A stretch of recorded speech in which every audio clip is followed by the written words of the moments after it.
everyone's doing well. Introducing the all new Let's Get Into the Reads panel, reviewing Basketball Wives, featuring the best beard on YouTube, Mr. Shady D. And straight from New Orleans, it's Miss Nola, baby. Nola Reeves, that is. And myself, the wig, Mace Moreau. You're ready to have a good time? Because I know I am. So sit back, relax, grab a cocktail, and enjoy the Let's Get Into the Reads panel.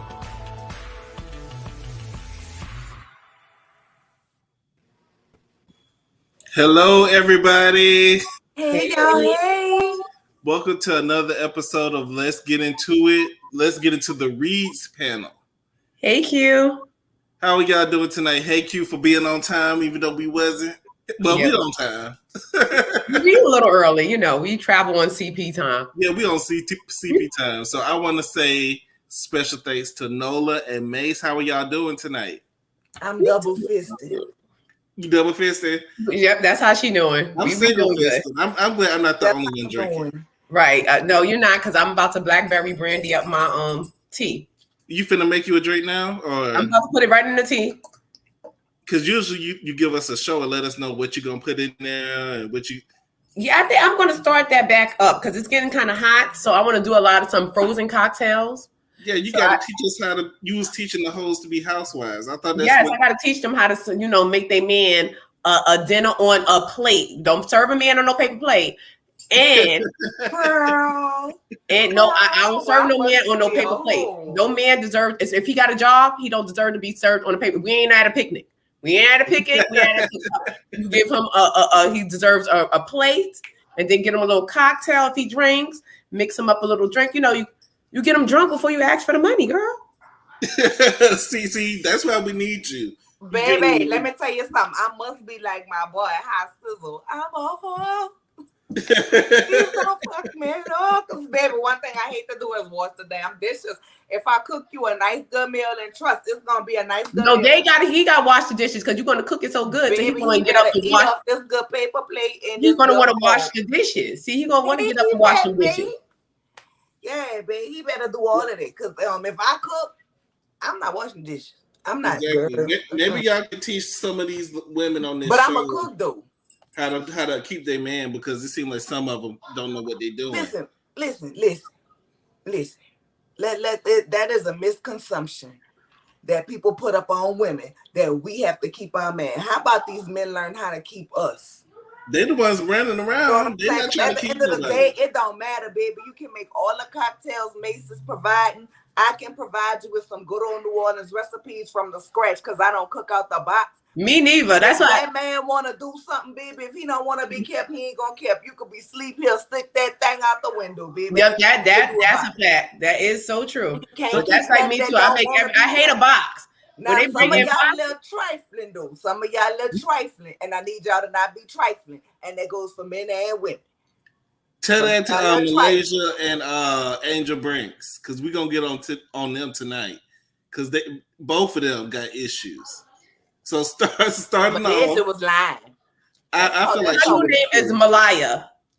She was really giving an actress performance, but we're gonna get into that when it's time. But first, the show starts off with Brandy and Malaysia still at the party, upset. Brandy feels like Malaysia did not reach out to her after her dad died. I feel like unless you told her, personally told her, or that she knows, you can't really be mad at her for not knowing. But I think that's not really what the beef is, but that's part of the beef. I don't think that's everything that's going on, because there's more layers to why they're not talking. What do you think, Nola? Because I see you nodding. Girl, because listen, I want that. This is my problem I have with everybody who's been friends for a long time on reality TV, and then they break up, and then they come back with this surface level bullshit, which her daddy dying. Don't get me wrong. I've been in that position. I'm not saying, that's surface level, but what I'm saying is y'all was already not talking prior to that. So don't start right here in the middle to give us an ending at the season. Start from the beginning of what the issue is. You know what I'm saying? The beginning of the issue, why y'all wasn't talking. Hey, Ebony. Prior to the further passing. Malaysia is just like that damn airline she named herself after. The black box is goddamn missing, and she ain't giving the passengers the refund and the credit and the families the explanations that they need.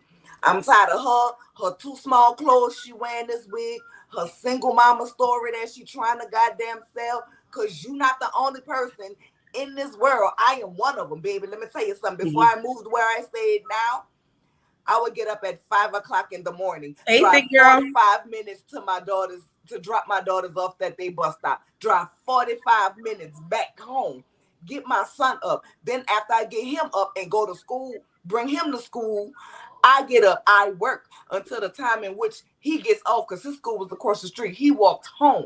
You feel me? Then as soon as I clocked off for work, guess what I had to do? Drive 45 minutes to my friend's house to pick up my children, and then drive 45 minutes back. 45. That was a 3-hour commute every day that I took to make sure my kids got to and from school. Girl, you're not the only person out here struggling. Stop selling that struggle story. And while her, but then you know what it is about the struggle story? It's not completely true. You're not telling the whole truth. It's not the whole truth. Right. I don't because the believe kids are with their dad right now. It's not the whole. It's definitely not the whole truth. While here's why I don't feel sympathy for her. While her pockets may not be what they once were, I guarantee you, she working with a whole lot more than what these single mamas out here working with and struggling with for real. Girl, get off my TV with this. Her and old girl need to get off my TV unless they're gonna tell me what happened prior to. Because y'all was already. But I think it's more so Malaysia. I don't think it was Brandy. I think it's Malaysia, because a lot of times. No, it's Brandy too. Brandy acts like an aggressive lover. Brandy acts like. No, but Brandy acts like an aggressive lover.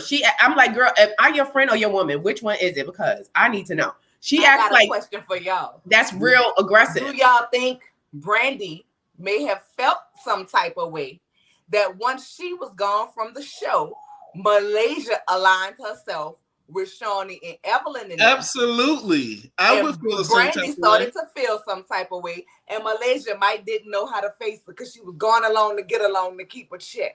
Yeah, Malaysia needed the check, so obviously she's not going to stand up to Shawnee or Tammy, because actually she needs to align herself with them to be relevant and to be called back the next season.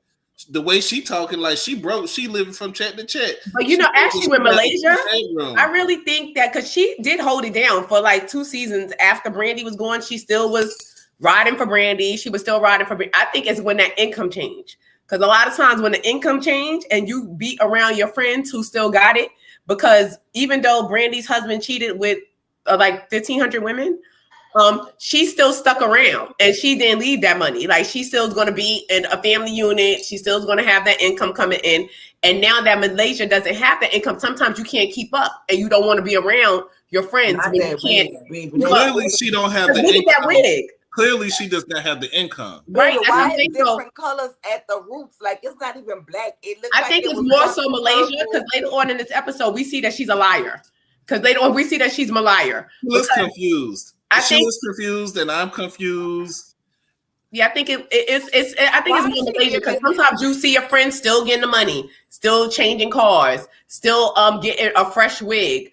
You don't want to be around that because it brings you back to a place where you used to be and you're not there no more.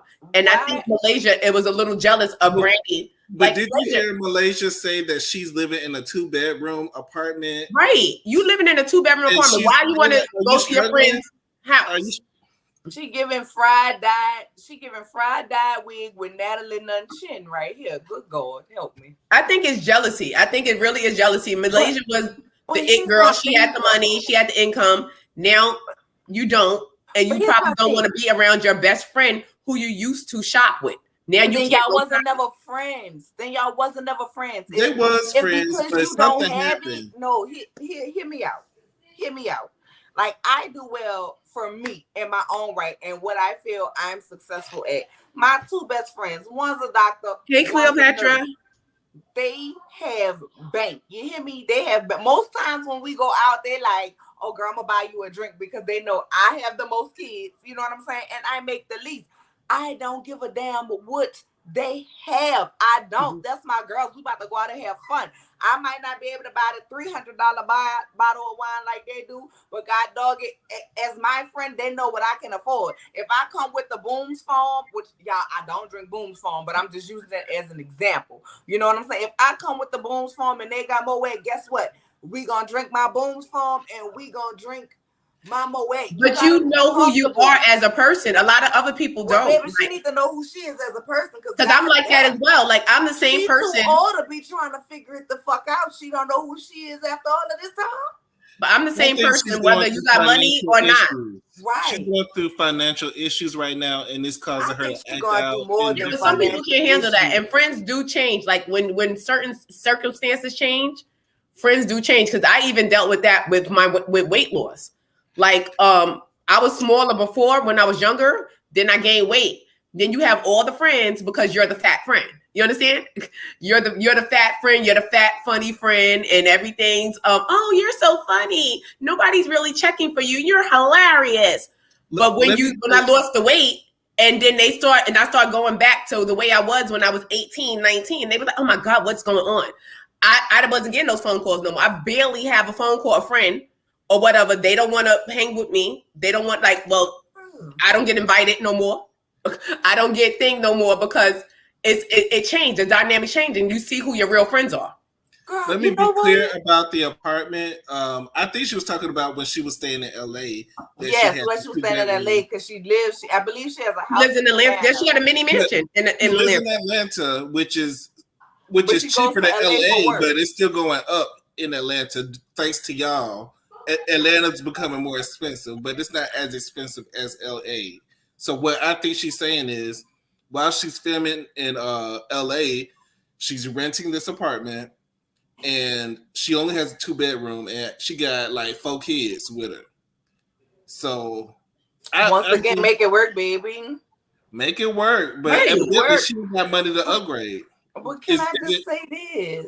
And she mad at her baby daddy because he won't give her more money. Is it more they money? Said they had a settlement where she got like half of his pension, number one. Number two, girl, you probably don't get the child support no more because you'll probably have shared custody because he's with there and that income change. And you were sitting there crying to Jackie, he doesn't pay child. Stop painting this man as a deadbeat and that he don't pay child support when you're not telling full truths. That's why I said women like that, don't do that. I'll tell the truth. Like, look, I got half this fool's pension and I'm used to getting my child support every month because that, that was my extra income. Now I don't got it. Now I'm mad.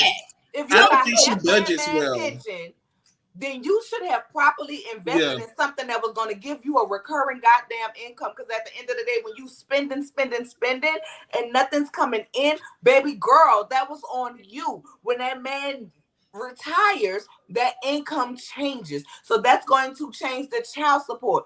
Furthermore, if after he retired, he went and got joint custody, girl, you lucky if you get. He's a coach. He's an assistant coach or something. But listen, let me tell you something. If she got half of his pension, you don't have nothing to show for it, allegedly, we don't know if that's what was going on. But then you sorry. You while you was up under Shawnee O'Neal, you should have been getting investment tips, not to goddamn stay on this show. Yeah, hustle up to stay on this show. But when you sit with somebody who's bringing in money after money after money, baby, you sit at the table with them and you be the understudy. You get your note, but you let me go sit next to somebody who got millions and I'm trying to get there and work for themselves, right? Mm-hmm. Baby, call me Tisha. Yes. Call me Tisha and call Shawnee Mel if I was Malaysia, because I'm coming to you asking for the blueprint with no shame in my this is just a case like Puffy and Mary J. Blige. Like, I don't understand how Mary J. Blige was up under Puffy all that time, and you don't got a glasses line, you don't got a boot line, girl. The way you come out with them boots and you come out with the glasses and the boots, you should have been had your own MJB. It should have been some MJB glasses, and it should have been some boots. You should have had some boots, a boot line, and a glasses line, because that's what you're known for. How you up under this mogul and you ain't got it. First of all, Sean John just bought Sean John back, and I don't know who the hell he think. Nobody ain't buying it, but what I'm saying is he is a mogul in his own right. He is. He's a mogul in his own right, but when he sold his, I guess he could have. I don't know, girl. I don't know. I'm just saying, if you hanging around somebody and somebody's taking you under their wing, and you always there, supporting them and celebrating them, you should have your own as well. I don't know. We're gonna bring it back to the episode. Oh yes, Brooke. I love Brooke. Brooke is so pretty. The next scene was Brooke. She is having a birthday dinner, and she revealed that she was married. I didn't know she was married, but yeah, she's been married for about 7 years now. And she also looks like she lost a lot of weight. She looks different in the face to me. She looks like she's had some work done. She meets up with Brandy to get her nipples pierced. And I wanted to ask, is it unless it's personal, have y'all gotten y'all nipples pierced? And no, I'm not a piercing girl. What does it feel like?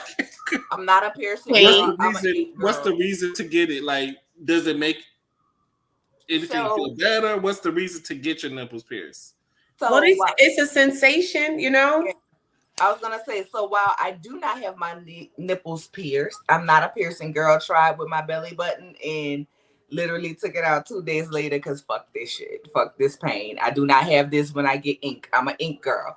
But I did used to, sell a little bedroom candy, but it wasn't bedroom candy, but y'all get what I'm saying. Yeah. We used to do the house parties, the pleasure parties and things. So the women who I talked to that got it says that it gives them extra sensation in their nipples when they're being. I don't want no extra sensation in my nipples. When they're being played with and when they're sucked. Much similar to like when they get the other thing pierced down between the legs, they can actually walk and have the big O. So it gives like a different sensation to those areas. So, I wouldn't have wanted nobody to be there while I was. Yes, Brooke is pretty. You know who Brooke looks like to me? And I think she is so gorgeous. Vanessa Bell Calloway. She gives me a Vanessa Bell Calloway look. And I think Vanessa Bell Calloway is gorgeous. Oh my God. They're going to hate me for this, but she looked like she could be Octavia Spencer, like niece. Who? But I think Octavia Spencer's pretty. I don't think she's ugly. I'm not saying she's ugly either, but girl, Octavia Spencer eat my shit from the health. The eyes around probably the eyes area, but she looks like they all look in the same family. Her, Vanessa Bell Calloway, and actually the guy from Bad Boys Club, Gutter K. I'm sorry, I don't know who that is. From the Bad Boys Club, if he dress up and then he get this proper makeup properly done, because right now the makeup is not makeup in, but if he get his makeup properly done, he will give a look like this. Do you feel like she had a nose job or some fillers? No, I think that's her. She always been I don't know if she kept up, but I've met Brooke before. Contouring. I met her like probably 15 years ago. To give them that her cheekbones was always high, and she always was pretty. She always had the same nose and the cheekbones. She looks the same to me. But no, I'm just saying, they do that extra contouring now as well to give them that Michael Jackson nose effect. Yeah, because when I met her in person, she looks the same. But you didn't know she was married when she was hanging out. She was hanging out with Nicki Minaj and Rashida Ali. I did not know she was married. Let me say this: she's beautiful, but I did not need the scene of her getting her nipples pierced. I didn't need that scene. I think she was trying to show some camaraderie to Brandy because Brandy's kind of looking sad right now. She's looking sad. I wanted to see Brooke breasts. Brooke breasts looked good. Brooke looks good. She does. Brooke is beautiful. Listen, I wanted her titties to fall out more. I wanted to see them. Brooke is beautiful, but I just didn't need her nipples. Like I felt like when the man said, "All right, 3, 2, 1," I was in my house jumping and grabbing. But that's something you do with your friends. Like, I was looking at their tattoos. Like I want my friends to get their tattoos. You know what? You're right, because I went to get tattoos with one of my friends, and she decided after getting a tattoo, she was gonna get her nipples pierced, and I was like, "Oh my God!" But I stood there and watched because. But your friend, you do that with your friends. But I think I'm just saying, I didn't necessarily need that scene, camaraderie scene with them. It was unnecessary to me the way the scene played out. It seems like the producers are. It seems like the producers are mismatching people and placing people together. They placed Duffy with British. They placed Brooke Brooke with Brandy. They placed Malaysia with Duffy works on my Jennifer. nerve. And it's like y'all purposely placing these people with each other, and it's not authentic to me. Because when was Jennifer hanging with Malaysia? Like, come on. First of all, once you pick a table up at me in Germany, in a whole another country where we could have been kidnapped and kept because these people don't with Americans, and you picking up a whole table with me down to the cafe, girl, we could never. We could never be friends. I would never talk to you again. But Brand called you with you, but I'm not about to be hanging with you. I'm not about to come check on you and ask you if you okay. Which that's another thing. Even though we skipped over it. Malaysia was lying. She was lying when she said she don't miss that girl. She was lying. Malaya, that's what y'all call her. I call her the I named her Malaya. Well, the line-ass airline. If she's being honest, we don't know all the details of why they are not talking. We just know what they are telling us on TV. You know why? It's in the black box that we still can't find. Oh, that's where it's at. That's where. But I think there's a deeper reason on why they're no longer. I do too. I just think they're not saying it. Hey T. Hey, my baby. And I want to ask y'all because this is an interesting topic. Hey, Terrence. Oh, my God. Love me some Terrence. Girl, okay, the way he be calling me out. Have y'all ever broken up with a friend, like a best friend? And I know I have, and it is hurtful. It's like a relationship. Yeah, it's like a marriage, especially it depends on how long you've been friends with. You never broke up with a friend? You never had a friend break up? Let me tell you something. I have two best friends in this life. One, we've been friends since we were 4. My mama got our kindergarten graduation back in the day where they used to put you in costumes and tutus and stuff, and you had the whole little program since I was 4. The other one since I was 10. Have we had arguments? Have we had falling outs? Hell yeah. But what do you think they going at? See, I'm that type of friend. So don't be no friend with me. Because once I'm your true friend, baby, you're not going nowhere. You stuck with me. It's till death do us part. So you want to end this friendship, you must be ready to go meet your maker. You never fell out with a friend. No, I don't do that. Like I'm saying, like even when you're younger, because I fell out with friends like when I was younger and stuff like that. When I was younger, to admit when I'm wrong, but everybody who first of all, I was taught this lesson at a young age. My mama told me you will be able to count on one hand in real life how many true friends you have. So when we saying friends, no, I have never fell out with my friends. Associates, yes. My friends, no. I have my best friend, Latoya, my best friend, Chanel, one of my best friends, close friends, Shanika, since high school, my close friend, Jessica, since high school, my close friend, Ashton, since high school. When we talk about friends, that is my friends outside of my cousins who were my first friends. So when we talk about that, no. Have we gotten into arguments and disagreements? Yes. But friendship, so I guess what I'm trying to because we won't let each other in. And then the thing about it is, my friends we all have different personalities. I'm the loudest out of us all. Like when they found out I was doing this, they was like, "Bitch, you found your calling because you talk shit." But they all do different things. We're all in different levels in our life. My friend Ashton, he does work on movies and do music and stuff out there in Atlanta. You know what I'm saying? My other friend, like I said, one's a PA, one's a nurse. One's a music teacher and she has a doctorate in music. You know what I'm saying? And here it is me. I do customer service and YouTube and travel. You know what I'm saying? And sling trips back and forth for people who want to, come to jam in custom travels, baby. Let your girl book you a trip. But other than that, like in my group of friends, when we go to New Orleans and we get together, I have the type of personality that even though they're not friends, we can all get together and hang together and we can have fun. So no, like, do we get into disagreements? Hell yeah. But we all are mature enough that we understand life is life. Like if I don't hear from you for 2-3 months, that's in your maturity stage, but you have like that's heard from you, just checking on you. Yeah, that's like now because like now I don't do that with friends now. Like I don't fall out and not. Like you said, we're older, so we understand if we go for like a month or something without speaking, then we pick back up. It's like time never left. But but back in the day when you're like 18, 19, whatever, you do fall out with friends. And sometimes it is like a relationship. It's like a marriage. Like you break up. I can't. I'm talking about something. I'm just saying I can't relate. Like even down to when Katrina happened, I met a girl out here, Erica. I call her sis. That was in 2005. She's it's 2022. As far as friends, that's the youngest friendship that I have, and we don't talk every day. We sis, what's going on? But if she need me, she know I'm stepping, and that's what it is. And you know what I'm saying. So, but it takes a while for me to call someone my friend. Right. So, you know, right, because that's like me. I only have a few friends. I only have probably like 2 friends that we've been friends for years, like since we was like 5, like since we were kids, like babies, literally. And like all my friend circle is like that. We all grew up together. My outside friends that I meet along the way, we don't have that connection. Like my friends are like family, like we grew up with. So even if we fall out, we're going to speak to each other. Like a month later, we may get in an argument, but we're going to speak to each other because we became like family. We knew each other since we was like 5, 4. We started playing double dutch together. Exactly. So speaking of somebody who need a friend, we're going to talk about... She need a friend and a man. So the next scene after that, they have this awkward dinner with... Awkward ain't the word for that. Rockstar, Angel, Duffy, and her man. I don't think they're married yet. So Duffy's boring storyline, let's get that out the way. She wants to decide if she gonna quit DJing. To me, that's boring.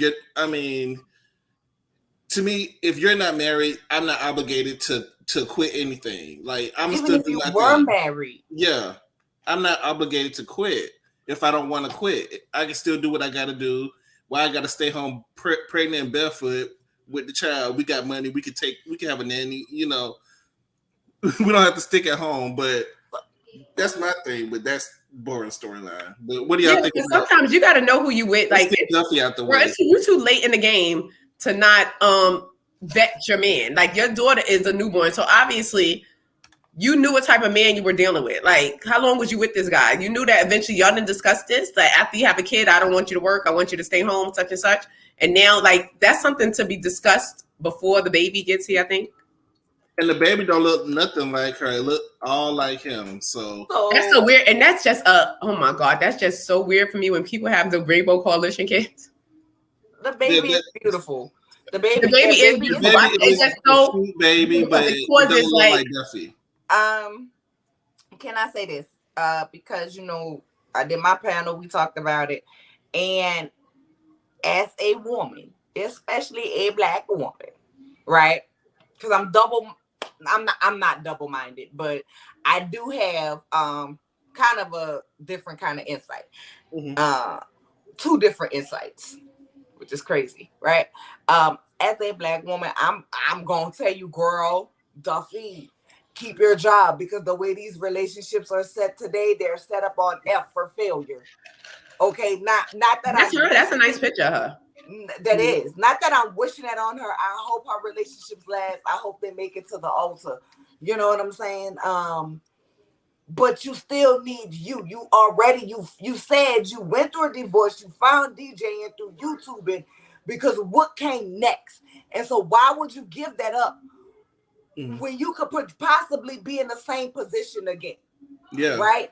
But then I also kind of feel like I'm looking at the guy, right? I ain't gonna lie, y'all. I ain't did no research on him. But he looks, I want to say maybe Middle Eastern, maybe from the UAE. He looks Middle Eastern. You know what I'm saying? Maybe. So in that aspect, when you got with that man, you had to know his in values. Their culture, once you have a baby, that the mother stays home with the baby and the man provides. So I think in order for their relationship to be successful, now listen, if Duffy is home Monday through Friday, baby, get a nanny, or Duffy get you a nanny that can travel with you on the weekend to keep your baby, still keep your job. But I think in order for them to be successful, they're gonna have to come into some kind of agreement and understanding of each other's cultures, as well as, like, he gotta understand, as a Black woman, we gonna do it, and we don't trust y'all like that. You know what I'm saying? Not just Black men, no man. We don't trust y'all like that with our future, because we have been inherently let the fuck down. You know what I'm saying? And she's gonna have to understand, in his culture, the man provides, and the man who have a wife or a woman that works outside of the home instead of taking care of the kid, he's seen as less than. So they're gonna have to try to find a way to make the two cultures work. She should have known that before she had that baby. But that should have been done before the baby got here. She should have known that before she had that baby. Before you had the baby. That should have been done. I'm not saying that it's. I 100% feel like that should have been done before the baby got here, but the baby is here, and so now here's the workaround and the solution, Duffy. Now I just told you what it is, baby. If you take my advice, go ahead. But some men are not like that, especially from certain cultures. They don't care what you want to do or what you want to do. That's what I'm saying, you know. And I do want to bring up this point. French later on in the episode when she's talking about ending, you know, her DJing career. She talked to French Montana, and basically he told her straight up, "Yeah, if you leave, you cannot come back, and that's it. Your career is over. You cannot come back. We're gonna move on to the next person, and you're gonna be X'd out." Well, I mean, listen, if she DJ Duffy, I guess y'all not friends like that. If she DJ Duffy and she got French on her team like that, like she said before before this, she was friends with her. They were friends. He gonna give her a good ass recommendation letter, baby. Get you a residency somewhere out there. Not the way he was talking on the phone. It don't sound like he was gonna recommend. But they shady in the industry. It's real shady and it's real messed up. Right. I wouldn't count on anybody doing anything for me. You think somebody's gonna be in your corner, but when it comes down to the money. Because you was not her face. She wasn't expecting him to say that. Like, well, if you leave, she was shocked. Yeah, that's what I'm saying. So you were saying how close you were, and you were friends with him.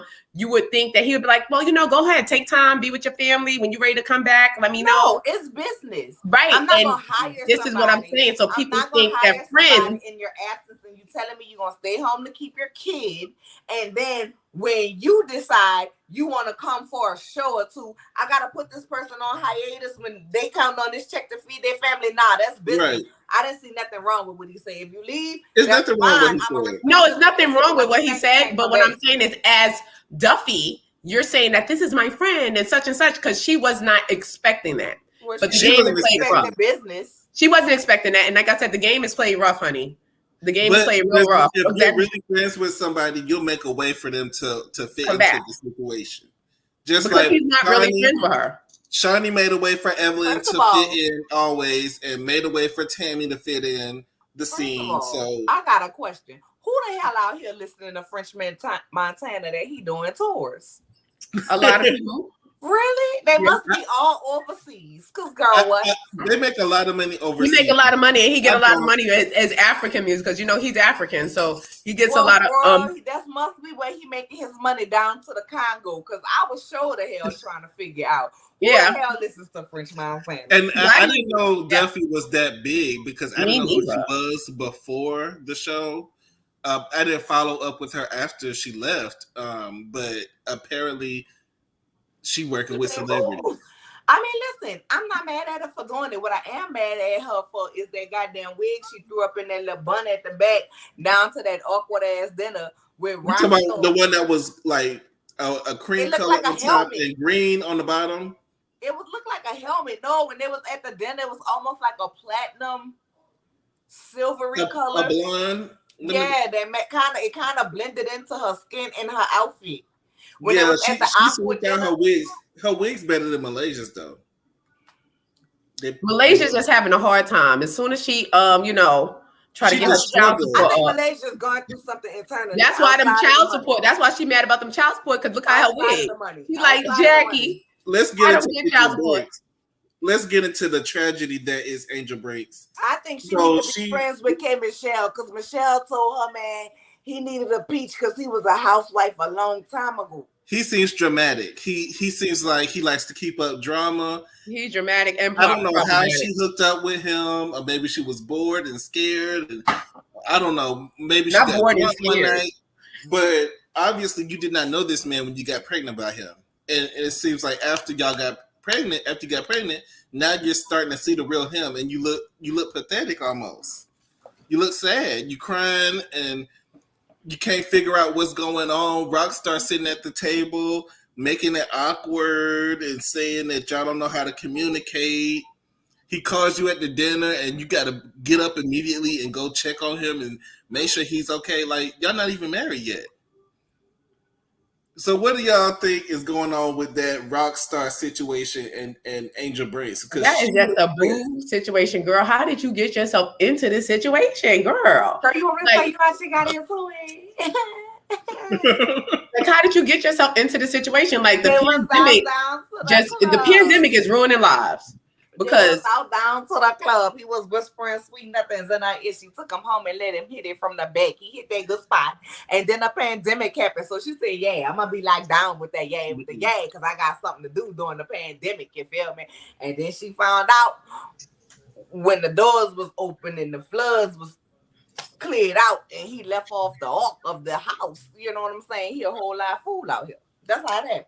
Yeah, I think maybe allegedly. I'm gonna say allegedly because that's my opinion on how it happened. I think that's probably how it happened because evidently they didn't know each other, and I feel like maybe Angel, she's a businesswoman. She does a lot of big business with celebrities. She's worked with a lot of celebrities. I know she does. Lil' Kim, Doja Cat, you name it, they wearing those Brace outfits. Okay, so were any of y'all confused when he was like having an attitude about her business and her being in the shop and things like that? Like, did you not know who she was prior to you impregnating her? Why is she supposed to stop? Why is she supposed to stop her career because of you? And y'all not married? First of all, once again, just like I didn't know about French, who the hell is... I never heard of Rockstar before Love and Hip Hop Hollywood. I swear to God. Me neither. I'm not being shady. I'm not being. I love to be petty, but I promise to God, I'm not being petty this time. Okay, cool. But what did he do? Like, even with A1 can say, I produced this person in the songs that we know. We might have didn't know A1 produced it or whatever his new name is, but those are recognizable songs. Like, can anybody tell me what the hell or who the hell has Rockstar produced? I have no idea. I can't tell you. I did not know anything about him, like you said, prior to the show. The only person he produced, to my knowledge, is the lady's daughter, who she paid him that money for him to make the daughter sound good. Amber Diamond. That's the only person I know he produced. Amber Diamond and her mom are still modeling on IG. So her mama was ghetto. Listen, we're not about to talk about Sean, okay? We're not about to move on. Next scene in the show.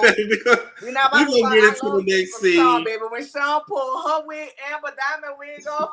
But why she take off her wig and hit the other girl with the wig? She took off her daughter wig. Right, that's something I would have did. I would have snatched somebody else's wig off and slapped somebody with it. Like, put this back on. That's so tragic. But it was a tragedy. But I mean, that dinner would if I was first of all, if I was Angel, I'd have felt hella uncomfortable. Cause me and my man sitting up here all tense, right? And you got these two people over here feeding each other. Oh, you want to switch place? We get all that romantic ass shit. I'd have got called them for some to-go boxes for them to go. But I don't understand why you didn't cancel that luncheon, girl. Like, I know, if you styling Doja Cat and everybody, like you saying, you did not need the check for this scene, honey. I just can't do it. The way I'm set up, I cannot pretend to be okay.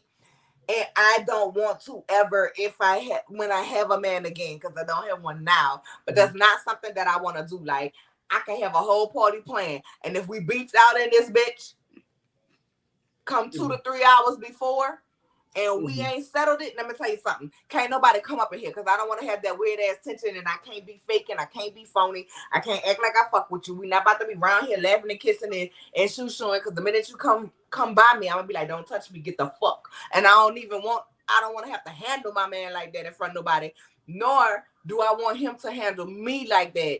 Right, because that is embarrassing. Because if I was Duffy and them, I'd have been like, babe, you want to take our food to go? We gonna let them be. He was trying to embarrass her. Yeah, because they didn't know why they liked each other, when they hooked up, what the story. Yeah, I think that was just a hookup that went wrong. He probably was finessing her, whatever.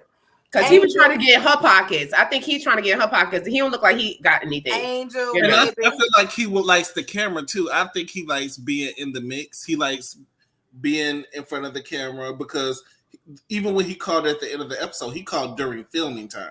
Right. He knew when they was filming.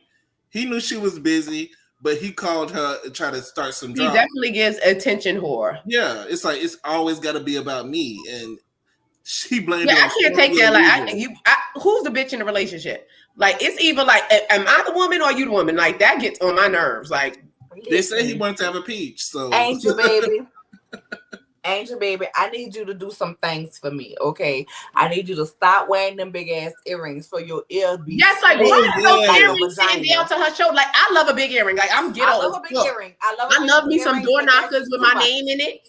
But because I grew up in the 90s. So, but them big earrings, them peacocks hanging from her shoulders, like, girl. They look like they was hurting. I was looking at that. I want her. But it was too much going on. Like, girl, you're pregnant. Your stomach is pushing your chest up to your throat. You look like a chicken. You shape like a chicken right now because you got little legs, big chest, and no neck, and then the earrings hanging right there on your clavicle. Like, girl, no. I want her. That's one thing. That's number one. Number two, I want you to admit that you fumbled the ball because what was supposed to be a hit it and quit it, you tried to make it forever. Girl, she shouldn't have pregnant by that man. That man, he about to get child support. That's who about to get child support. Him in Malaysia both gonna be down to the office. Malaya. I doubt that the child support is gonna be worth it because until somebody produce what the hell Rockstar has done. Who said he's a she? Thick girl. No, I'm just saying until somebody produce what the hell Rockstar has done. I believe Angel Brink's network is more than his because who the fuck is he? So child support is really gonna be pennies in a bucket until somebody can show me because I don't know. No, what I'm saying is he's gonna get child support from her. I said he set her up. You know, men trap. She's gonna get child support. No, he's gonna get child support from her. Men trap women too. Listen, but he looks like the guy that will try to get spousal support. Right, that's what I said. Men trap women too. Women got to be very careful because men trap women too. The same way men have the F&D list. Angel, he was supposed to be on your F&D list. And for those of you who don't know what F&D means, induct. Yeah, you supposed to hit it and quit it. Yeah, you supposed to. But I don't know why you would hit it in the first place. Forever. And then the sad part about it is, even though you was in a confessional crime, mine like this ain't gonna be what it is. I wanted a 2-parent household for my child. Like this ain't gonna be what it is. Sad part about it is Rockstar gives me every time you try to move on and be with somebody else. He's gonna be that baby daddy that give you attitude and try to run every man you did, girl. Yeah, for the rest of your life. Right, he's the baby mother that will not go away. Double fist, because he ain't going nowhere. He's the baby mother that will not go away. He's a drama queen. My thick girl. And he's gonna be down to the thing talking about who's this around my child? What Get is your it? cups by Thick Girl. Get your cups. Yes, I just ordered mine. Can't wait for mine to come for my birthday. If you're a thick girl, go get your cup. Go get your cup. Song, sis. But Angel Brinks, like both of them could go for me. I want Rockstar and her to just disappear. I don't buy. So the next scene, we're going to talk about Struggle Wig again and her award-winning performance that she gave us when she got on there. She shed a tear, you guys. And I'm so depressed. Saying that she's not getting child support and she's a single mother and she has a 2-bedroom apartment and she's doing it on her own. And leave her. Are we talking about the scene where she was with Zell, or she was with Zell, who is drama himself? So you go out with drama. His outfit looked like drama. First of all, that is all that fake Gucci you had on, child. All that was it was just team too much. Like I just feel like Zell is drama. I just feel like this is where I found out. This is when I started calling her Malaya, because we did find out in this scene that she does have mutual friends with Brandy. I knew that's where you was going with it. Come on, sis. I.e. Zell. So therefore, you is a Malaya because you sat there and said that you and Brandy do not have mutual friends anymore. So I believe that she did know Wolf died. I believe she knew. But wait, check that out. Jackie invited Brandy. Jackie is friends with both Brandy and Malaya. And now we have a second person. And That's true. Jackie has her ways about her, true enough. But I, in my soul, in my body, don't believe that Jackie would know that Brandy's dad died. And not tell Malaysia. And not tell Malaysia, like, hey, girl. Yeah, Malaysia is a straight Malaya. Right now, but Brandy daddy just died. You know what I'm saying? Y'all think she found out lying? Why would she lie? What would be the point of lying? I think she don't mess with Brandy. And when Brandy came aggressively at her, like, well, Wolf died. Because I was saying, wait, Wolf? Her dog died? No offense. I thought that because I'm like, Wolf? Who she's saying Wolf died? And so she was like, no, I didn't. I think she lied because I'm not going to even hold you. I know stuff that happened around with friends that I don't mess with no more.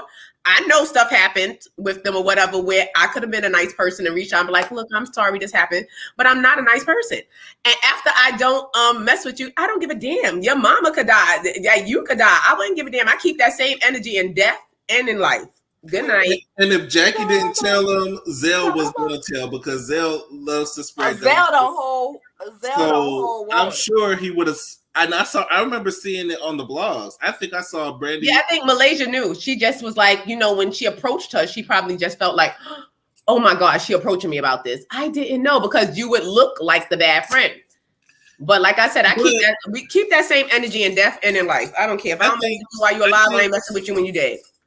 I think it's important to be honest. I feel like I'm a Pisces. So when I'm not dealing with somebody anymore and I'm not thinking about you, I can remove myself from your life completely.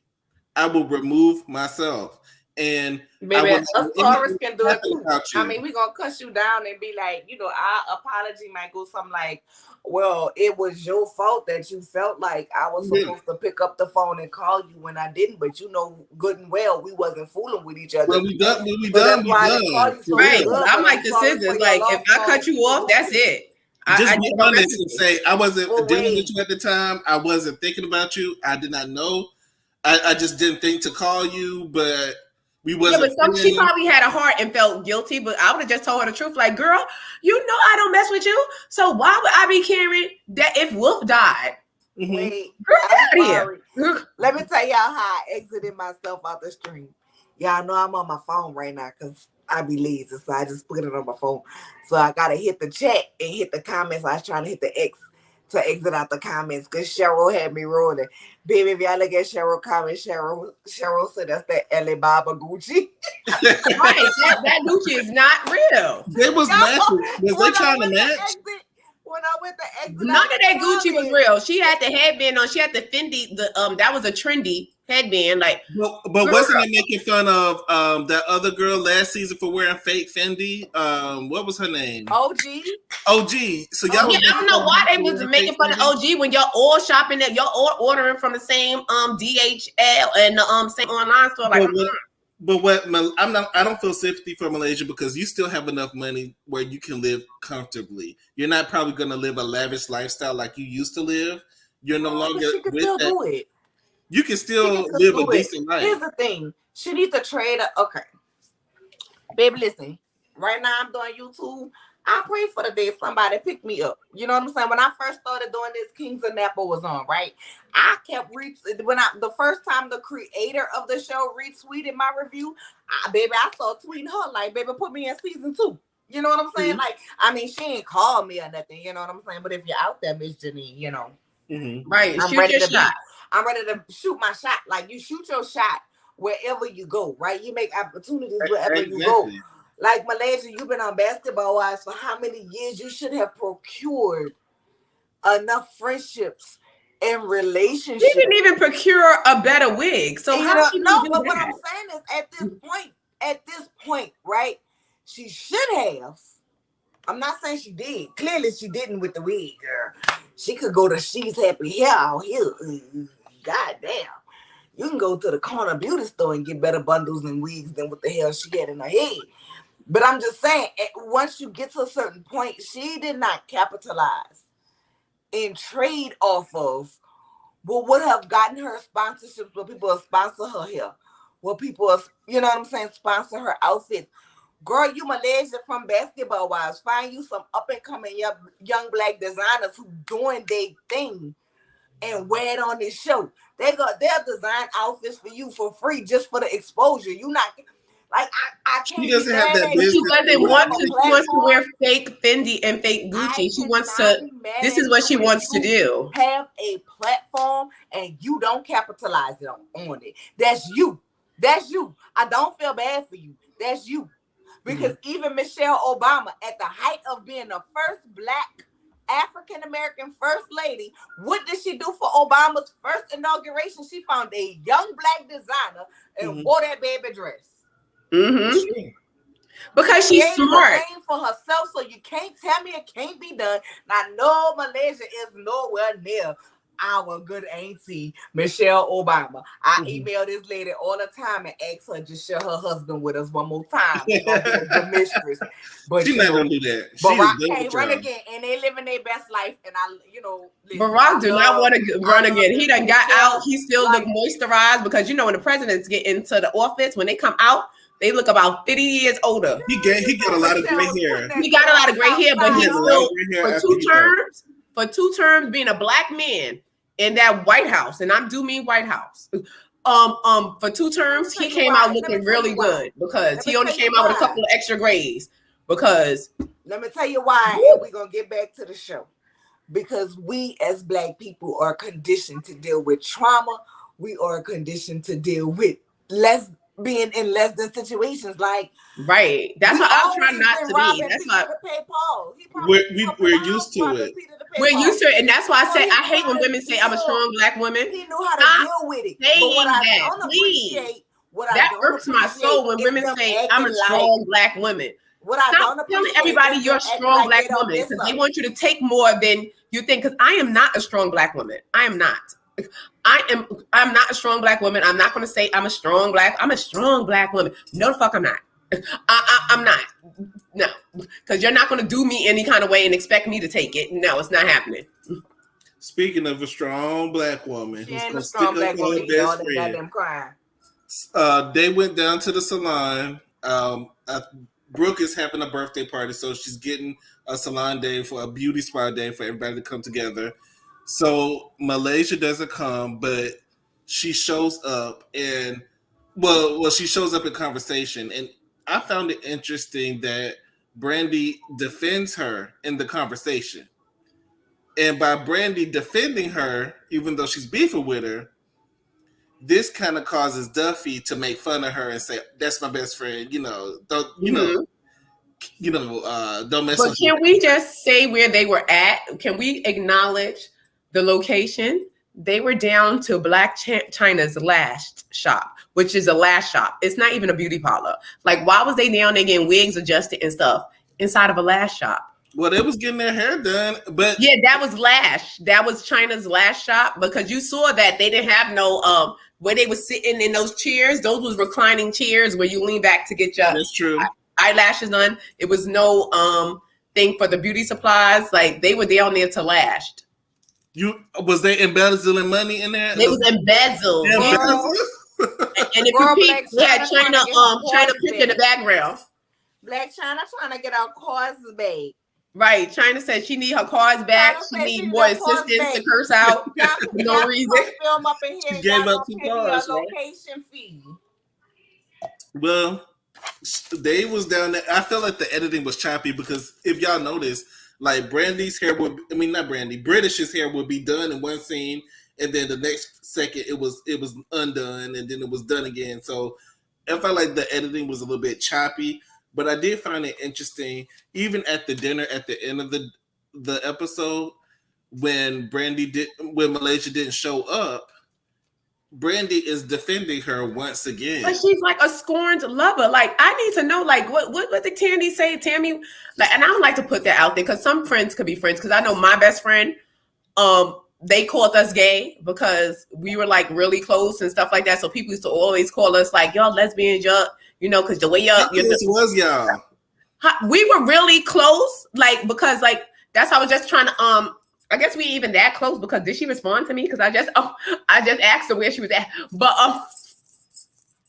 But I wanted her to come up. But we were like really close. So people used to be like, "Oh my God, you're gay." Like even my husband was like, "What's going on with y'all?" Like like because we would like defend each other. Like even when like Malaysia and Brandy. Yeah, we would fall out or whatever, and I speak for like a couple of weeks, like get into like, and I speak, but I still would be defending her, like, and she still would be defending me, like, and people used to be like, "Oh my God, you're still defending each other." Like we wasn't even speaking to each other. Like when I was pregnant, she got together with my other friend that she didn't even mess with. Her and they didn't get along to do my baby shower. Like this. That's how we was like, and I understand, but Brandy just needs to stop defending Malaysia because Malaysia is not defending you. Brandy's definitely the man in the relationship. No, she's the scorn lover. Like this relationship reminds me of the Nene Cynthia thing when they broke up as friends, and Cynthia was still trying to get back with Nene, and Nene was pushing her away. Yeah, like get out of here. You just gotta let it go. Right, but I'm the type like if I don't mess with like. I mean. For me, Duffy was working on my nerves with my best friend. Don't talk about her best friend. But don't be defending her. Don't be defending her. I just wanted Duffy to say, I don't want y'all to be friends no more. Because I'm gonna be jealous. Because that's what it was giving. It wasn't giving, I'm trying to make light of this situation, as Duffy said. Yeah, it was giving. Why are you trying to be friends with her? She was jealous because Malaysia never liked Duffy ever since the beginning when Duffy got there. Right. So that's she never liked her. That's what it's giving. That's what she gave. And I wanted Duffy to shut the fuck up. But at the end of the day, I do also understand Brandy. Like just because we not cool no more don't mean I'm gonna let people sit here and drag you and talk about you. I agree. In front of me. You know what I'm saying? That's character. That's character. To me, you don't have no character because we don't fuck with each other no more. You sit here and let people drag me and talk about me. But I don't think they were dragging her. I understand what you're saying, but I'm saying in that situation, they weren't dragging her, and there was no reason for her to defend her the way she did. Like, girl, sit down. Like, I mean, to me, it all like everybody want to throw around this loyalty word. Woo, champagne. Right? But to me, oh, girl, is that Patron? No, this is Passion. Passion. Yeah, Passion. Because it got a little hyphen over it, so it's an accent. Come on, Passion to me. No, I'm just saying, everybody want to throw around this loyalty. It's a pink tequila. But to me, in that moment, she was just exhibiting. Although it gave scorn lover effect, to me, she was exhibiting just because we are not cool no more. Don't mean that I'm gonna let anybody sit and say anything about you. And I can be mad at you, but I will still defend you if somebody tries to come for you. I totally get that, and I totally get what you're saying, Nola. But for me, I'm only going to be loyal to the people that are loyal to me. It doesn't make sense for me to be holding this candle up for somebody that's not holding it for you. Holding it up for me. Who, if I'm defending them constantly, but we can't say that. And then when they, but we saw obviously, but no, we can't truly say that because we have not seen Malaysia in the scene where people are saying things about Brandy. We have not seen Malaysia in the scene. Malaysia says she does not miss her. She does not. Yeah, that was basically it. Malaysia facing no Malaysia was lying. We can't tell with the veneers and the wigs. Definitely missed that girl. Hey, so Deb. Even though I'm mad at you, that's so Deb, so fine. I don't feel like Malaysia is holding Brandy in the same respect as Brandy is holding Malaysia. But guess that's what? Just my opinion. That's a fault in Malaysia fucking character, not Brandy's. That's what Brandy was saying last week. But I think Brandy is a little bit too aggressive as a friend. I mean, like she does need to sit down. Like go sit down. Because listen, there are certain things in life, and maybe I feel a certain type of way. You know what I'm saying? Because I lost my daddy. I found my daddy July 2nd, 2003 in the house dead. I don't give a fuck what me and my best friend was going through, but you had better call me. You had better seen about me. I don't care what we was going through. You better make that phone call. You better make that phone call. They weren't friends like Brandy thought they were. To this day, I still cry about. I still feel something about. And at the end of the day, if Malaysia didn't know, let's say she didn't know, right?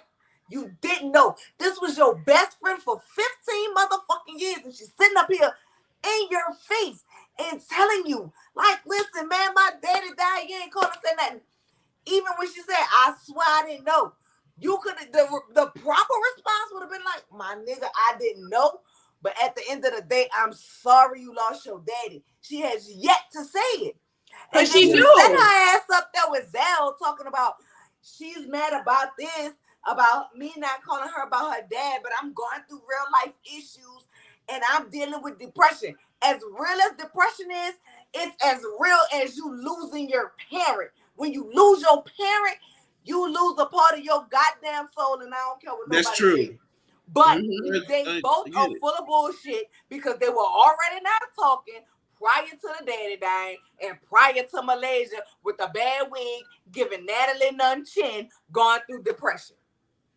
So let's stop talking about the bullshit and talk about why y'all really ain't fooling with each other. They haven't brought it up yet. They have not. I don't think they're not going to talk about that. But I would like for people to stop playing games and just be a little bit more upfront. I.e., Malaya. I can see where it's error on both ends. Y'all know me. I'm an equal. Both of them are equal opportunity draggers. Yeah, but Brandy is more open. Brandy is putting her feelings out on the table. Malaysia is not. Brandy is obviously hurt. Brandy obviously misses Malaysia. Even though Malaysia may miss Brandy, but she's fronting like, no. She miss her. It showed all on her face. I don't care, whatever. Because she was about to cry. She did cry at the beginning when Malaysia stormed off, and you could tell Brandy is more invested in the relationship. Yeah, because Brandy's the man in the relationship. Malaysia is. Malaysia's not invested. Yeah, she's more like because she just wanted a hug. Like as soon as she said, "Well, Wolf died," and you said you didn't know. You could have reached up and hugged. If she had reached up and hugged her and been like, "Look, I'm sorry. Look, I'm sorry," it would have been no question of did you know, you didn't know, what and what, because how she handled it in that moment. I think it would have just been like, all right, you know what, Malaysia still, regardless if we're going through this, she still loves me. You know, I think Malaysia probably should have just reached up and hugged her and be like, look, I'm sorry. Come bring it in, bring it in, big girl, bring it in. I did not know, I didn't know that, your father, pat her on the head a little bit, stroke her wig straight down the back and be like, I didn't know that your daddy. Hers was starchy, and she didn't want hers being touched, so she wasn't going to touch that wig. I think her ego wouldn't allow her to be wrong. Exactly. And that's what that was. She didn't want to be wrong. She wanted to win the argument. And that's most important. I got to be right. I got to look right in front of the camera. Girl, but you look like a liar because you said that y'all don't have no friends in common and you don't know her anymore. But obviously, fake Gucci guy knows her and knew her and knows her. You said Alibaba Gucci. Yeah, that straight alley. Like you don't buy. Like I gotta tell you, you don't get the. Ain't he a stylist? I don't think he's a stylist anymore. I don't know if he's a stylist anymore. Well, once you were a stylist, you'll always be a stylist. Come on, so damn. Come up here, so damn. So I did open the doors to the church. I opened the doors to the church to anybody who wanted. Jennifer was quiet this season. We didn't see too much of her. Jennifer was out of town. Can I say this? Sure. Can I say this? I love a girl whose birthday was my drink. Brooke, can we talk about her dress? That dress. Brooke. That dress was awesome, but can I say I was underwhelmed?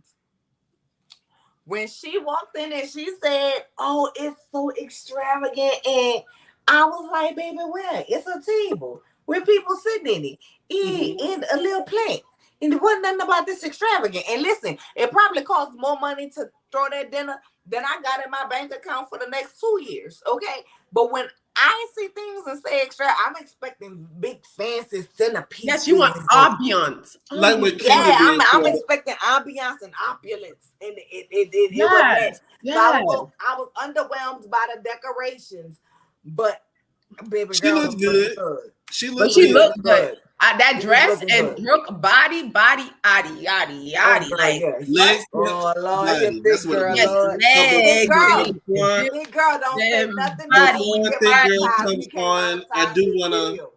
Before Thick Girl comes on, I do want to have a quick commercial break, and then we're gonna come right back, and then we're gonna have Thick Girl tell us what she think about this show.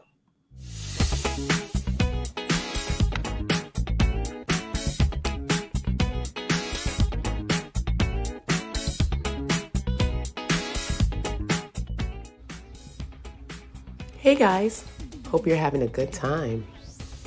By the way, don't forget, hit that like button. And if you're liking, you might as well subscribe. And drop a comment below. Come on guys, let's get into it.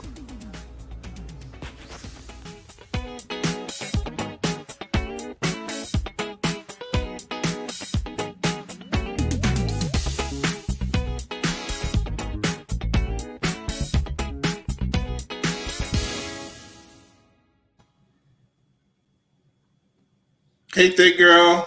Thanks for popping up on us. Play it from the beginning.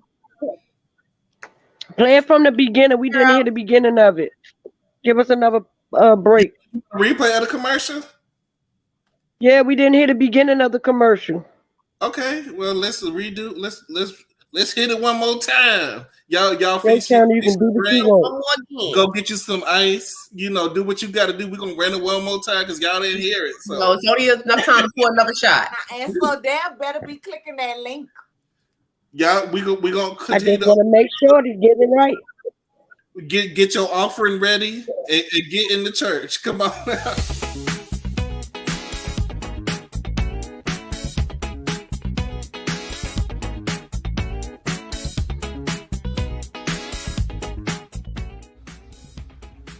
Hey guys, hope you're having a good time. By the way, don't forget, hit that like button. And if you're liking, you might as well subscribe. And drop a comment below. Come on guys, let's get into it.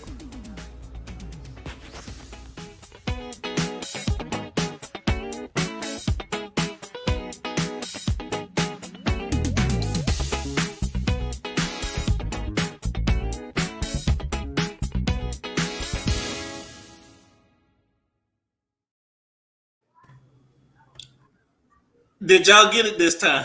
Did y'all? Yes, we got it that time. Yeah, you know, we'll make sure it's right now. We got things going on. We got people watching. We just want to make sure they hear everything. Just want to make sure. That's right. Yeah, you looking out for us, thick girl. I appreciate. Yeah, I know I don't play. Y'all know I don't play when it comes to my baby. Y'all know I don't play when it comes to y'all. Got my people. I appreciate you. Just let me know when you want to run it again. Let me know. I'll run it again. Girl, go get your cup if you're a thick girl. If you're a thick girl. Yes, I just ordered my cup today. I can't wait to get my glass for my birthday. I love mine.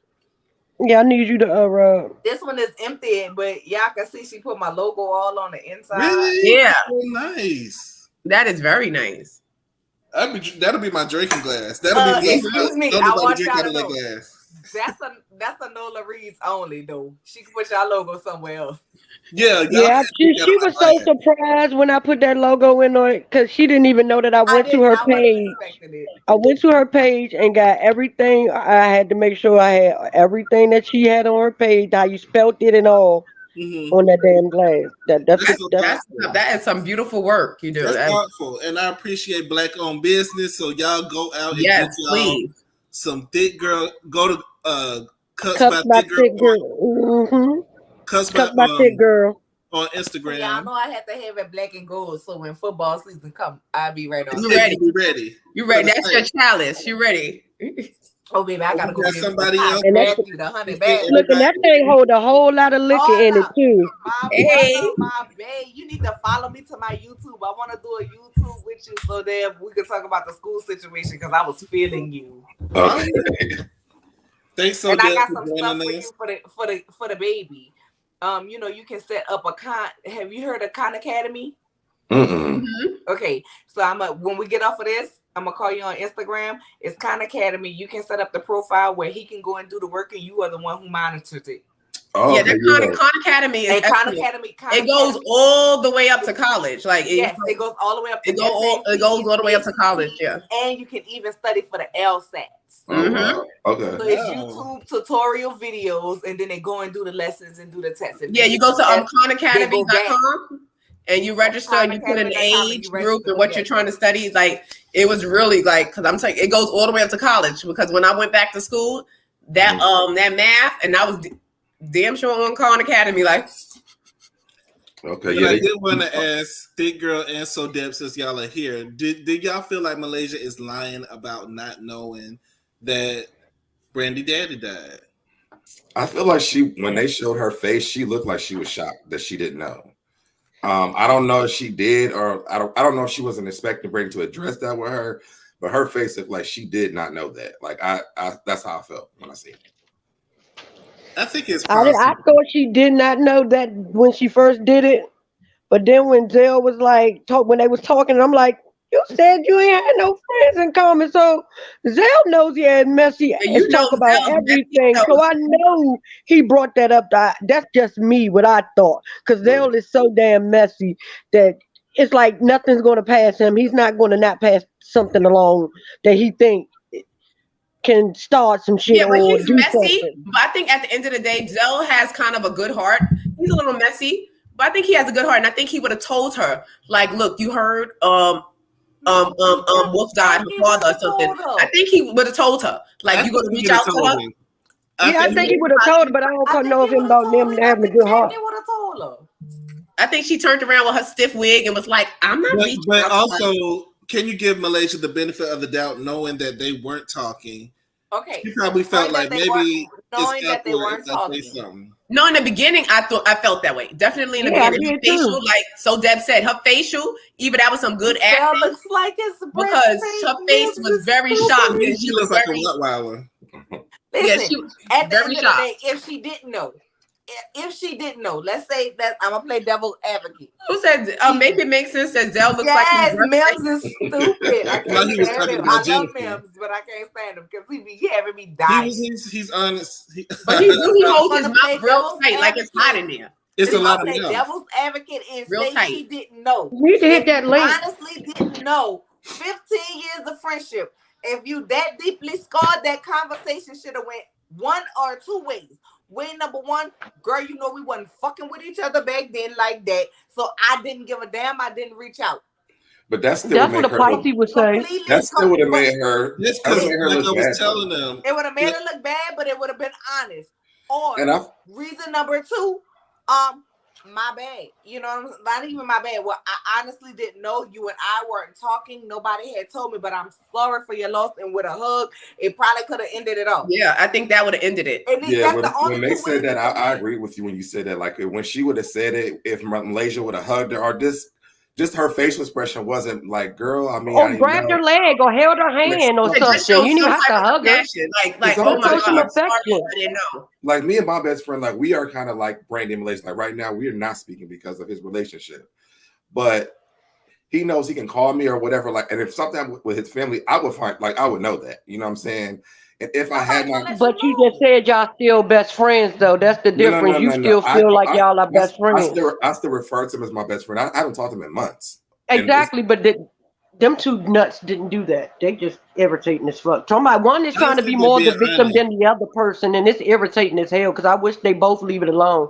Y'all not gonna be friends. Don't be friends. Shut the hell up, both of y'all. Because like y'all said, Brandy is acting like a damn scorned lover who just ran off with the nanny and left her with all the goddamn Brandy has a problem with letting go of relationships, i.e. her husband. That's what I was about to say. I think that it's hard for her to he has a problem with letting go of relationships. I think you need to let it go. Brandy was probably closer to Malaysia than she her was husband. for her husband, who was sexing all the women's out here. She's the reason why she stayed with him.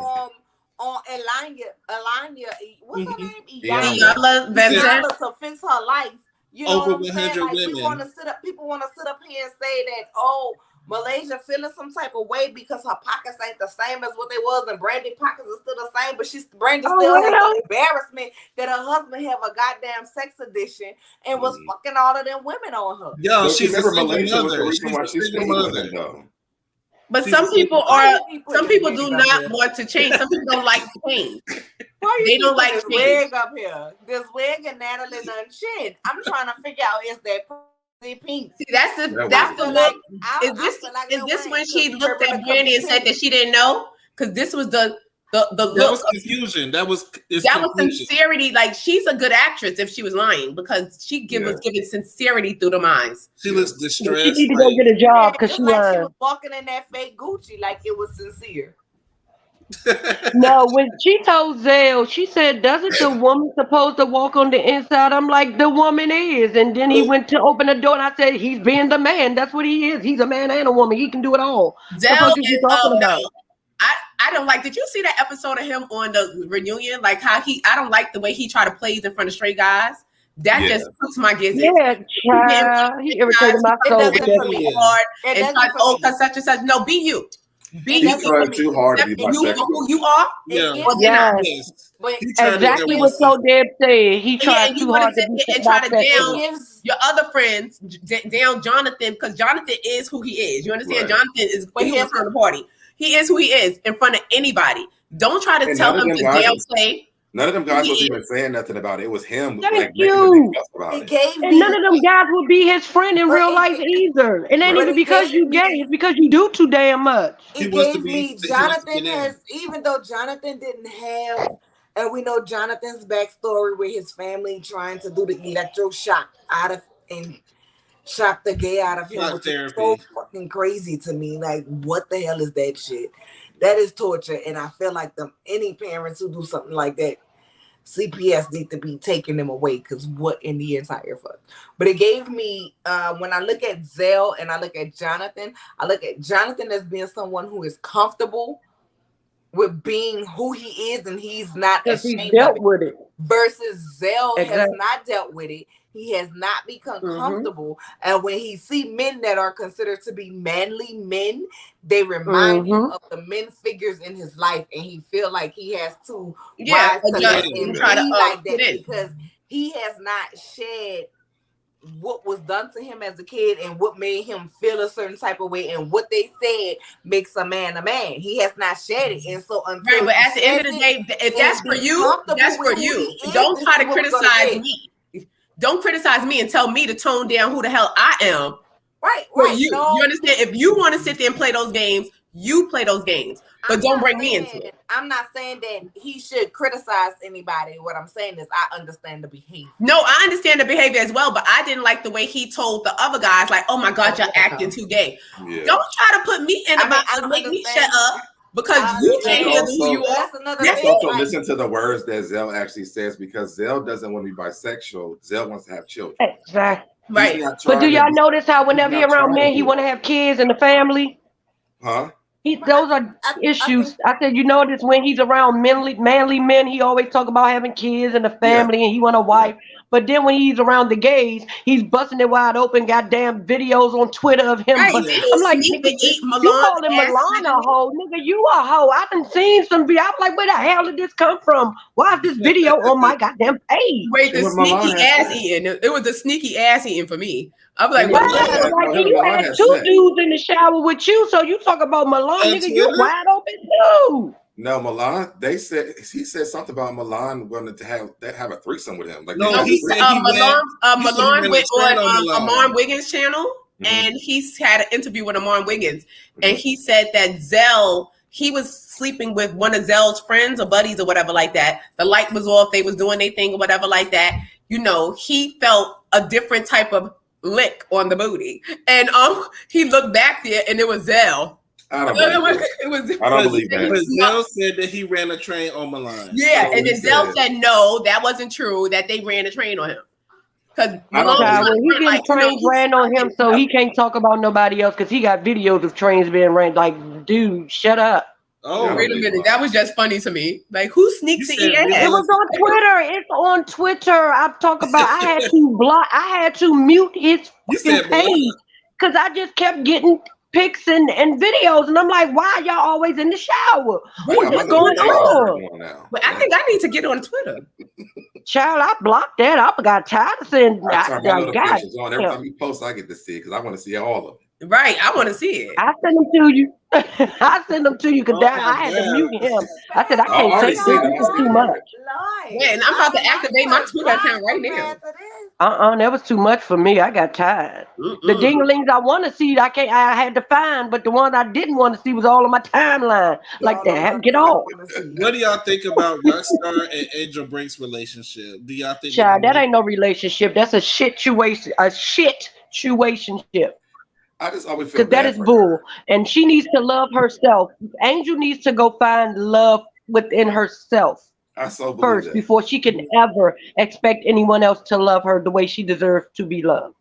I so She's a agree with that. I beautiful feel like girl. She got a beautiful heart, but she got to love her before anyone can love her. I'm she's sorry. looking for her everywhere, and she's just not. It's not landing for her. And like Exactly. every time she comes on, it's always this sob story about everything. You know, I get that she's been through a lot with the first father passing away, and you know, I don't know what happened with the one in between that one, but then we're at this one, and I'm just like, well, we watched him on Love and Hip Hop. He wasn't a guy that I would have even thought about making a baby, but he was an asshole on Love and Hip Hop. Right. He was Fuck having a corny. baby. How did you think about opening your legs for him? Like he's not even appealing to me. He's not even a cute asshole. He's just a bad ass. He just ew. He looks He like was very he looks like a corny. penis. He He was looks very like a lame. penis. I'm sorry. I don't find him attractive at all. He can't dress. He's a dickhead. He's I would have who did he spent the produce block for? one Like, can you time. please put in some trap? I would have spent the block one time. I was so happy when K. Michelle cussed him out. He Just deserves spend every it last and just bit of that. left. Like Right. never to return to that block again. Right. I don't even drive down that street anymore. Like I avoided after I went down to the Right. I can't believe that Angel Brins gave him the time of day with her being the woman that she is about her business. Yeah. And she's doing so well and she's working with celebrities and you decide to hook up with Rockstar. How did you spend the pandemic with him? Like, how did that how did that even work? I can't imagine being in the house with somebody He's like probably that just every annoying. day. Oh my God. Oh my No, God. somebody gonna get COVID because somebody leaving. Somebody got to go. And it ain't gonna be me or my son because we live here. You got to go. He just looks, I don't know. I think he's fame hungry. I think he wants to. Next, you'll see them on that marriage show on OWN. What's that? That damn no, you talking about marriage boot camp? Marriage boot camp where relationships go to die. Like yes, it's like everybody who wants to be seen. That was not a good look, Angel. You should have left that alone. Was that a good look? She is so pretty. Crying. Oh my God, she seems like a beautiful person that has a good heart. She will do her what she can. You just look like she could be a good person. But oh my God, her choice in men are the worst. Like I just want her to love her. This is what she chose right here. He looks like a tool, the one that he used to impregnate her. You're not gonna tell me that's not a dingling. Now he didn't have a place to stay. He probably didn't have a place to stay. Yeah, he was probably living in the studio. Well, he's a hobo. Uncircumcised one at that. And he had a nerve. I know he went at A1, but at least we can list some of the songs A1 has done. I don't even know a song he did besides that one. Definitely gives me a peel back. But he was working with Amber Diamond. That was the only thing. That's the only one I don't know who else. Who's that? That girl who mama was pimping her out. That girl mama was her pimp. I don't care what nobody say. That girl mama was her damn pimp. Yeah, she was. She was pimping her daughter. And she definitely was her pimp when she snatched her wig off and slapped her. The way she snatched that wig off, it was. You're not gonna snatch my wig off and assault somebody with it and put it back on my head. Because she was trying to get with Marcus and the mama was pushing it. Like, yeah, go ahead. Mm-hmm. Yeah, she was. We don't care if he got a girlfriend. Brooke, we don't care about none of that. She was trying to be Kris Jenner on that. Exactly, but she doing hers the broke way. She need to go ask Chris some tips or something because she ain't doing it right. They still in the same place they was at. I want to ask y'all: do y'all care about Duffy's storyline or no? We just go. No, Duffy could go too. I want Duffy to shut up about this goddamn Malaysia and Brandy situation. Girl, you are giving scorn baby mama. Like I don't want you to you don't want Malaysia to come around because you know that you're going to be X'd out again. Like girl. And it's her baby daddy in French Montana, brothers or cousins or something. Oh my God. Every time I they look like they some kids. No, French is African. No, I think they're both they look very similar from that side. They do look alike. They don't look alike. I think they favor because you know French. Yeah, they favor. They look like they come from the same tribe. Place, I believe. Little Kim's baby father from Mr. Papers. Mm-hmm. They're from the same country. Okay. Her baby father looked like he has the right to tell French Don't let her back. Little Kim baby father grew up in my area. He went to school with my he went to school with my cousin Bebs, Shady. My cousin Bebs that came up. He Mr. Papers, Little Kim baby father, he went to school with my cousin. Okay. That's why we were shocked that was Little Kim baby father. We was like, what? For me, I do like Duffy's story this season. I think that we're getting to see more of Duffy. I think a lot of people are tired of Duffy because of the last season, but one, I don't like the storyline of him trying to make her quit her job to be a work to stay at home like that. To me, I'm like, hell no, I wouldn't do it either. And I feel like why would you even say that on national television? Are you a caveman? Different people have different values, and I'm pretty sure he wants his woman at home. But like we said, that should have been talked about before y'all start making babies. Yeah, and I like how she threw it back at him. Like, well, I mean, what if I asked you to do the same shit? And he sit there, he had to laugh because he knew he wasn't doing that. Mm-hmm. Yeah, right. But in certain cultures, she should have. But I must say in his defense, and I'm not even trying to defend the man because, like I said, Duffy, you better keep your coin. You better keep your pocket. And Duffy, you a black girl. So I know your mama, your grandma, and your aunties always told you keep that separate account just in case. But you've been in a situation before where you completely relied on a man and that ended, which led you to YouTube to figure out how to DJ. Right. So I feel like she should keep that going. However, you gotta look at this man come from a different culture. And we have to understand your culture and how you grew up play a real difference. True story. I called my baby daddy, send him the link here, hop on this live and tell y'all. Our very first argument, y'all, we was peaceful. We'll be slow dancing in the house. We ain't had shit when we got together, but a blow up mattress, a TV, and a goddamn radio. When we would slow dance to the Quiet Storm and shit. Not the Quiet Storm. That's the being all romantic and stuff. So one night he came home, showing your age, girl. And I'm just saying in differences in culture because we have differences in culture between. He's from Houston, I'm from New Orleans. He came home and he was like, "Oh, I want some juice." I said, "They got some in the refrigerator." He said, "Who got some in the refrigerator?" Y'all, I was genuinely lost. I was like, "What?" And he was genuinely lost because he was like, he felt like I was playing on his intelligence. Like I had somebody in the house who had left some juice.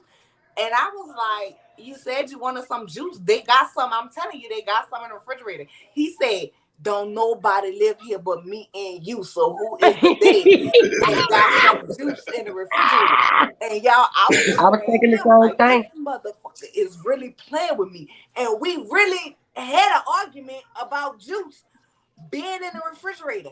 And it wasn't until he came home with me, first of all, to New Orleans for the first time. It was during Mardi Gras time. He woke me up, y'all. He woke me up. And I was like, "What you waking me up for?" He was like, "Say, it's 9 o'clock and your auntie done been at the bar 3 times. I'm like, "It's Mardi Gras time. Who cares?" You know what I'm saying? And so then she was like, "Well, if you want something to eat, the gumbo in the crock pot, but they got some rice in the refrigerator." And it wasn't until then that he got. Yeah, it was just a different dialect. Y'all have a different. You know what I'm saying? Yeah. That it was something that we say. So I'm saying that to say, when you look at this man, you know, he might have been born here, but a lot of those people who are born here keep their culture. And in their culture, it says something about the man when your woman has to leave out the house to provide. They come from 2 different cultures. Now, should this have been discussed before they procreated? Right. Hell yeah. And also, what does it say when that man leave that woman with the culture? Because I mean, the culture can say that all day, but when he leave her, I was just about to say that. What does it say about that? Because just because he's not bad doesn't mean that he's not gonna leave her. Because no, I'm not saying that. But what I'm saying is, he left. They're gonna have to have a serious conversation about his traditions and values versus her traditions and values. And that should have happened before the baby came. Common ground in the middle, because let's not, like I say, he, to my knowledge, I have not. And no, they've been together for 7 years. Yeah, and this is like, you're not a chicken. But listen, He looks Middle Eastern. But if you Google and research right here in this country, there have been Middle Eastern people in this country who have allowed their children to date. But when it came time to marriage and this, that, and third, it's a girl who arranged marriage. Dating. Yeah, they have arranged marriage. A lot of them. And well, did you ever watch? Because you know, I'm an ID channel fanatic. Her family killed not only her but her sister. Yeah, I was on the ID channel. I was going to say to the family. So they let me ask you this. Let me ask you this. How would you feel being him and then watching how French Montana built her up on the phone about he's seen in her, she ain't made it yet to where she wanted to be. Like he's really pumping her dream of what she wants to do, and he realizes where she wants to be at. You let another man build your wife up, that's how he met her. But he don't care. Like a lot of times, and those coaches, they don't care. He's probably looking at her like, "Oh, you listening to him?" He met her as a DJ, so I don't see why it's a problem after y'all get together. Like, see, not only was this a discussion before they had the baby, this damn sure was a discussion. I think when a baby came in their culture, not only do you stay home with the baby, typically what happens, right, is if the mother is not in this country, the mother comes over from that country and stays and take care of the baby. Also, typically what happens in those cultures is the parents take the baby to said country, right? So they can learn their culture for the first 2 or 3 years of living and then send the baby back. Mm-hmm. Yeah, that's true. So I think we are missing a whole lot of moving components. Yeah, because this is but hell, it looks like he had the baby more the time than she do. To me, well, they seem like they seem like they're he had the baby more than she did. Yeah, it seems it's a cultural thing, and a lot of times in those cultures, but first of all, like we're gonna have to be married before you even discuss dictating where I work at. That's number one. And we should have discussed this before we reproduce, because girl, you knew who this man was. Like she was with him for 7 years. And Duffy, you are not no spring chicken. This is not like you're 19, 20, and you have a baby and whatever. You're an older woman and you have a previous child. I think that should have been something you could discuss. You know that your culture background is different from his. Right. So you're going to have to bring up like, well, how do you feel about children and women working? But I don't feel like that's to have that conversation. That should have been his, because that's his culture. That's not hers. So yeah, but I would bring it up because I would watch if I met his parents, I would see how the parents' dynamic is. And then I would have brought it up like, well, you know, if this relationship continues and we want to have children, what is my place in the relationship? What do you feel that my place should be in the relationship? Okay. That's something that you would want to ask. And you know, culturally, a lot of them people from there, they don't like their women to work. And it's a whole cultural thing. I went to school with a young lady from India, and her mother got sick. And even with the children, she has to work. She worked 3 jobs to take on her. She said the children have to. She said, I have to take care of my mother. She said, it's no thing. Because I was like, girl, you sleeping in class? She was like, because I got 2 jobs. My mother got sick. She has cancer. And I have to take care of her. And my brother gets to go to school. And I'm like, your brother's going to school. So she said, yeah, if I have to go to school, I still have to work. But my brother just goes to school. He doesn't have to work. He's the one that's going to get educated and get the most of the money. And me, as a woman, in the thing, it really doesn't really matter what I do. So right, because in those cultures, the women are subservient. But so she had to work her behind off, doing all these jobs to take care, bringing money. But let's just be honest. And just focus on school. All right, let's just be honest. If we're gonna be real on these channels, we're gonna be real. And one thing about me, all y'all know, I'm gonna be real. Okay, so in the realness of it, Duffy being the age that she is, not that she's old, right?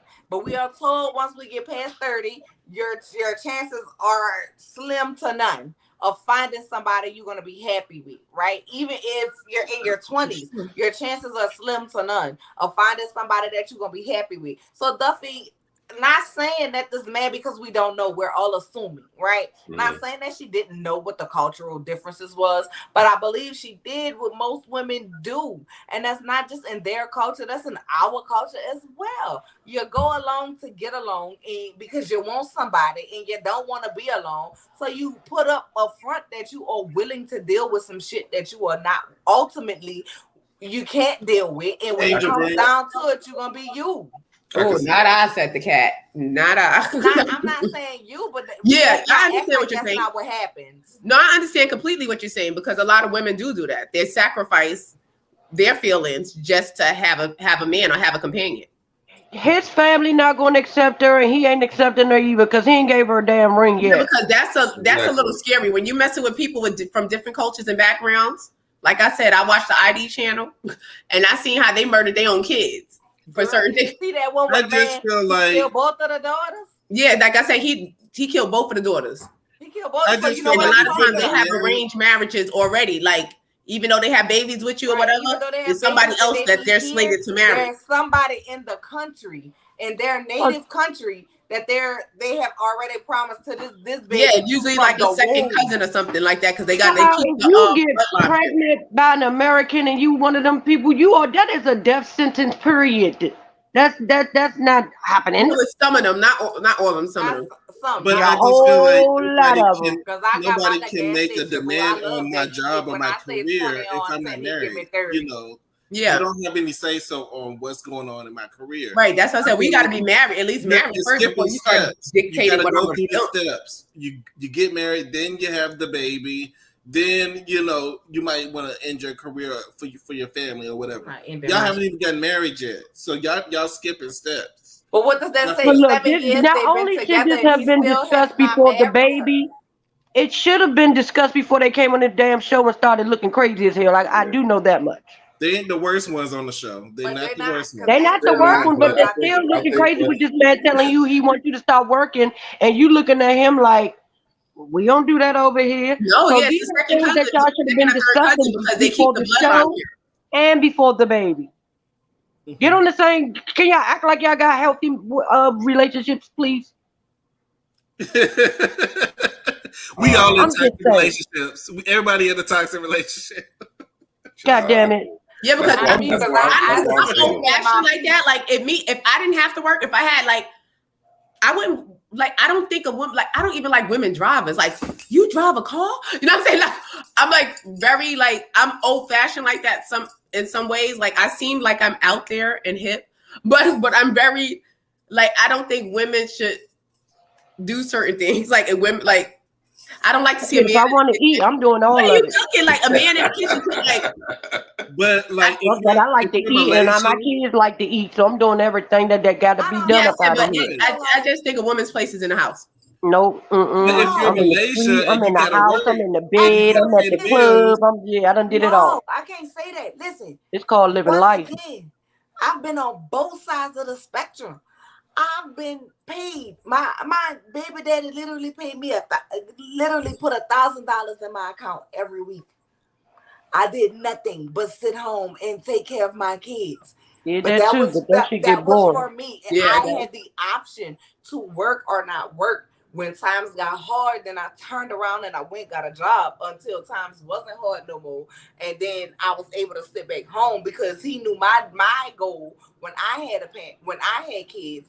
I wanted to be that parent that I can be part of the PTO. I can go to meetings. I can volunteer. And he allowed that and made that, not allowed, but he made that happen. Possible for you to do that. You know what I'm saying? Possible for me to do. But in this day and age, girl, the way prices is, the gas prices are. Yeah, that's what I said. If it wasn't how it is today, in my ideal, I live with Lucy and the Ricardos. I want to be home with an apron. And cooking. The struggle is real, y'all. This is the struggle. This is what struggle is like. The data it's real out purple here. And pink edges is killing me. Her edges is almost touching her eyebrow. What in the goddamn? What's the lady from Potomac? Been busted. I'm so tired of these edges. They keep talking about baby hair. No, those are edges, bitch. Those are edges. Grown people don't have baby hair.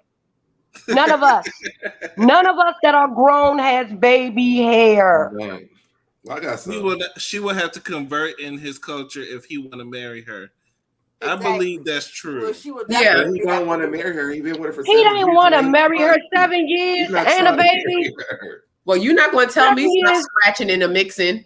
I'm not going to stop scratching and mixing And you feel trying like to you have so much He just don't want her working in the man's field. That's what this is all about. He feel like this is man's work, and he don't want his woman around all these men all the time, and he can't be there because he got to be over here when she over in doing shows with French Montana and other countries and things.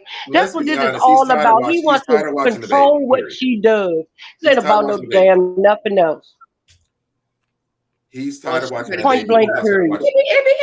She better keep that If up. she was a nurse, he would be fine. If she did a regular job, if she worked at the goddamn customer service desk, he would be fine. But because she's in a man's field that he feels like where a rack of men work, and she's going to be around a lot of men.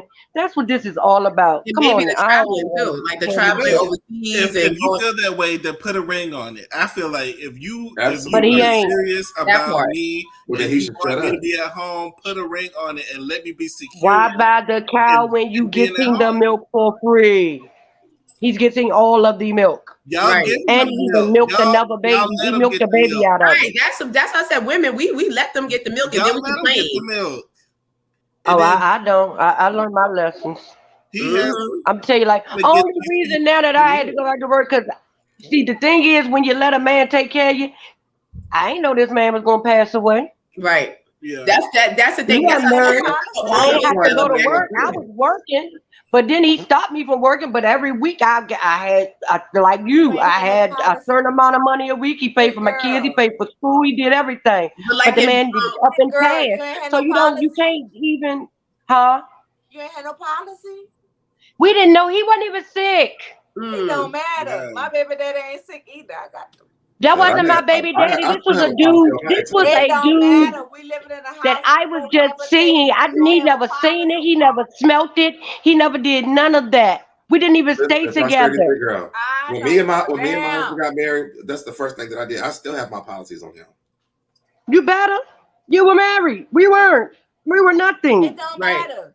Was he digging in your But gut? I think you have to be married. No, he was not. That's what I'm trying to tell you. He never saw it. He never smelt it. He didn't know how it looked. He never tasted it.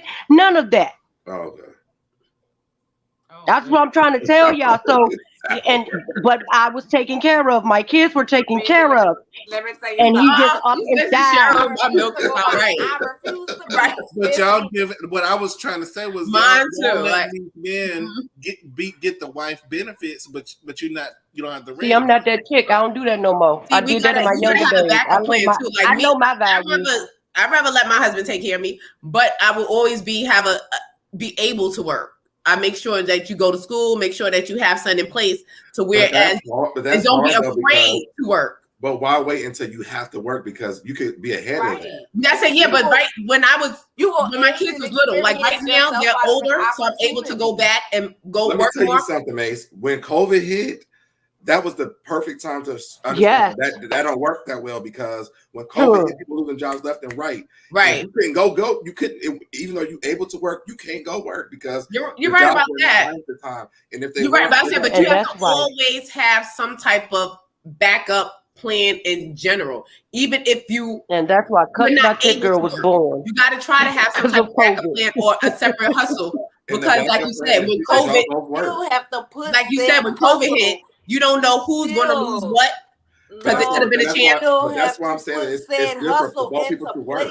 Because what jobs look for these days, like they make you fill out why you had a gap for so many years. Let me tell you something, and depending on the field, if you had a gap for over a year or two, they're not going to hire you. Like you got to keep yourself in the field. But you always got to have something else, like volunteer. Nola's saying is true. Some jobs, but it shouldn't be no gaps inside the thing. Like, you know how you may have work. It's a gap if you're going to sit home. But you could have been doing up like me. I wasn't working, but I was the PTA president. I coordinated meetings with the mayor. We did different things, but this goes down on my resume. But that's not gonna help you to go to work. Count in the work. No, but actually it did, because it helped me get a job. It actually helped me get a job.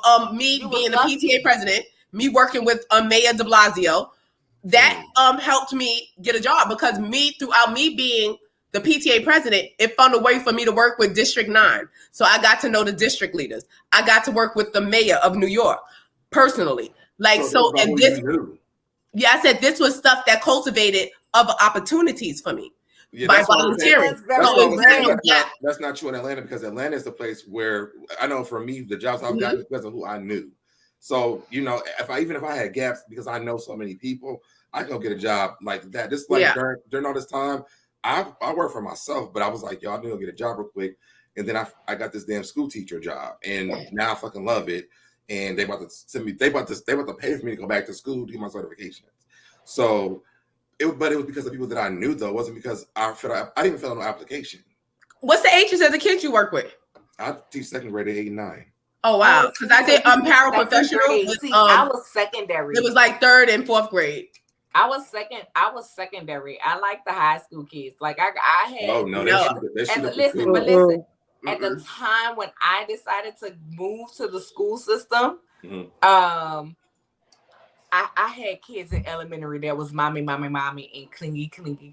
You know what I'm saying? I don't mind that though. I didn't want to deal like with the same thing that I did at home. And I did high school. And when I tell y'all, like, listen, I was a paraprofessional, right? Took my certification, even though I had enough college hours where I didn't have to have my certification. Took my certification just because I wanted to have it. Like, ain't nobody take a certification from you. But what I did was the recovery credits. So for those of you who don't know about recovery credits, it's for students who are behind, right? And it gets them to graduate, if not on time, as close to on time as possible. But I was that teacher, like, you walk in the room and I see your face not right. Hey, after I get everybody settled, get on your work. Hey, come here. We're going to have a talk out the door. We're going to stand outside and have a talk out the door. Because what's going on with you today? Because if your mind is not right. Come in, your laptop not charged, you got a pencil, paper. You can't come to my classroom. If your mind is not right, you cannot focus on what we have going here. Some of them, they was hungry. It was only enough. Yeah, it's a lot of things. Like me working in the school system, and especially here in New York and in the Bronx. Yeah, like it's a situation. It's so sad. Like, and you become attached to these children. The children become like you become so attached to them, and like the problems and stuff that goes on. Like, you wouldn't believe what some of these. So Deb is in that right now. We just had him. I'm gonna tell you why I'm in that though. And honestly, this is the honest God truth.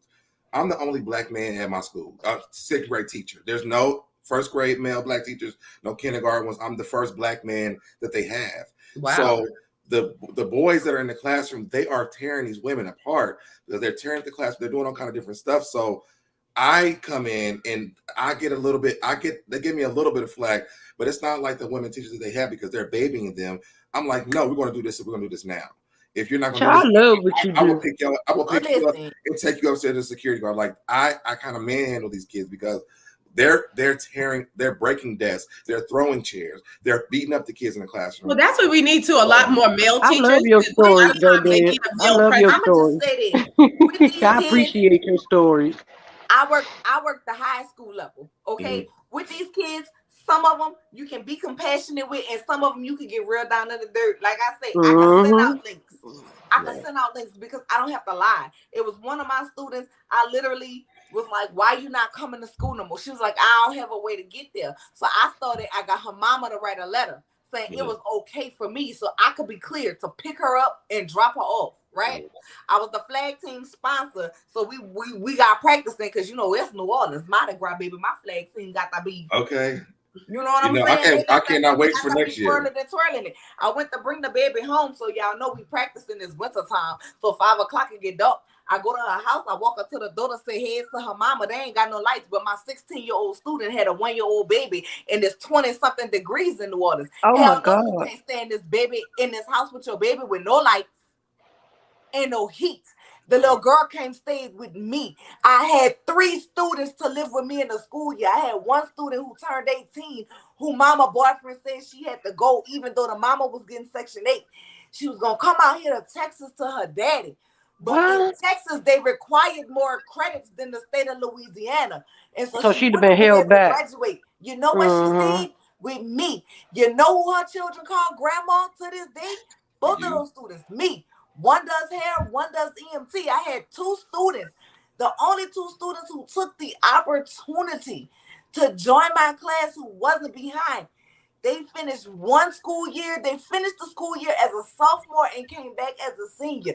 I was on a damn cruise. And I said, let me just get the internet package so I can check on my kids. Happened to check my work email, and the student said, Miss Jasper, I know you out of town on vacation, but can you please open my test? You think I didn't reopen that goddamn test? To this day, that baby is in acting school.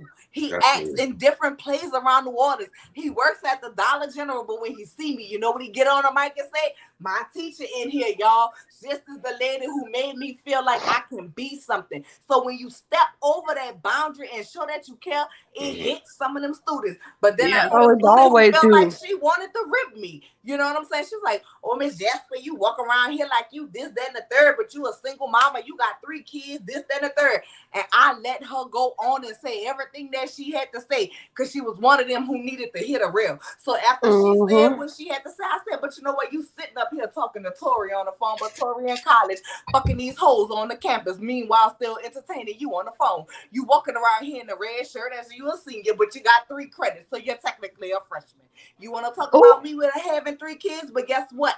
My 3 kids have the same father. You done read the kid? And when he pulled up in his bed, your mouth was salivate off. Wait a minute. Wait, hold on. And furthermore, while you're discussing me, I walked across the stage May 26, 2002 at 5:16 p.m. Somewhere you are trying to be. But see, while you feel like you can sit up here and analyze me, let me tell you something, baby. The world gonna bend you over backwards with no KY and fuck you in the ass raw because you're not ready for the world. She got mad. She went home, told her mom. We the same kind of teachers, honestly. Her mama came to school and said, "What a bitch that was talking about my child." I said, "You done right here." She said, "I'm looking for Miss Jasper." I said, "Well, that's me. I call you all the time." Well, I'm not the bitch, but I am Miss Jasper. You know what that mama said? The mama said, "This who you getting an attitude with? The lady who been trying to help you all this time?" Her mama turned around and walked out the door. Right. 2 years later, you know why I saw that little girl in McDonald's drive through window? And you know what she said? Miss Jasper, I wish you would have listened. I wish I would have listened to you because nobody cared. Because I was that teacher when you was hungry. I went and bought your food. I paid attention to my students. I had students who act the fool in one person class. And then when I hit them go to the across the hall to the next person class, I ain't even like that was my friend, so it wasn't no disrespect. I busted her door and said, "What the hell y'all got going up in here? Because y'all wouldn't be making this noise up in my class." And they shut up. It's about the students knowing that you care about them. Yeah, exactly. You got to be consistent. A lot of times the students will test you too to see if you care. Because when I came out here to Texas, I got fussed at for actually caring about my students. I had one girl out here. Baby, she would have hickeys from here to there and walking smelling like yesterday's ass. I told her one thing about it. If you going to give your ass away, you be a lady. You better get a wash. Don't let nobody muck up on your body and you wash your ass before you walk in these doors. See, the next time she saw me, she had a passion mark in her neck. She was, because she didn't want me to see.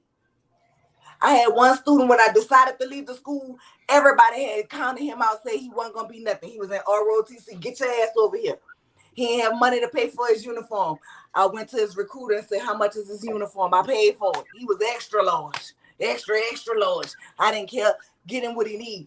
By the time I left the school, I told him, I said, "You know what your goal is?" He said, "What?" I said, "The goal is to get the fuck out of here." Yeah. When he got ready to graduate, he went to the office where I worked in the GAP program and said, "Can you call Miss Jasper?" She said, "Yeah, I could call him." You know what he said? He called me. He said, "I got my final grades. I'm walking across the stage." So what was the goal? I said to get the fuck out of here. I love that's that. But that's what kids want. Kids want discipline. Kids just want to know somebody care. That's why I tell everybody, we don't have the luxury of just worrying about the kids that we gave birth to or the kids that are in our family. Because those kids that nobody gives a fuck about, just me be the child that hurts your child, because why should I care about anybody when nobody cares about me? So we no longer have the luxury to just worry about ours. It does not work like that.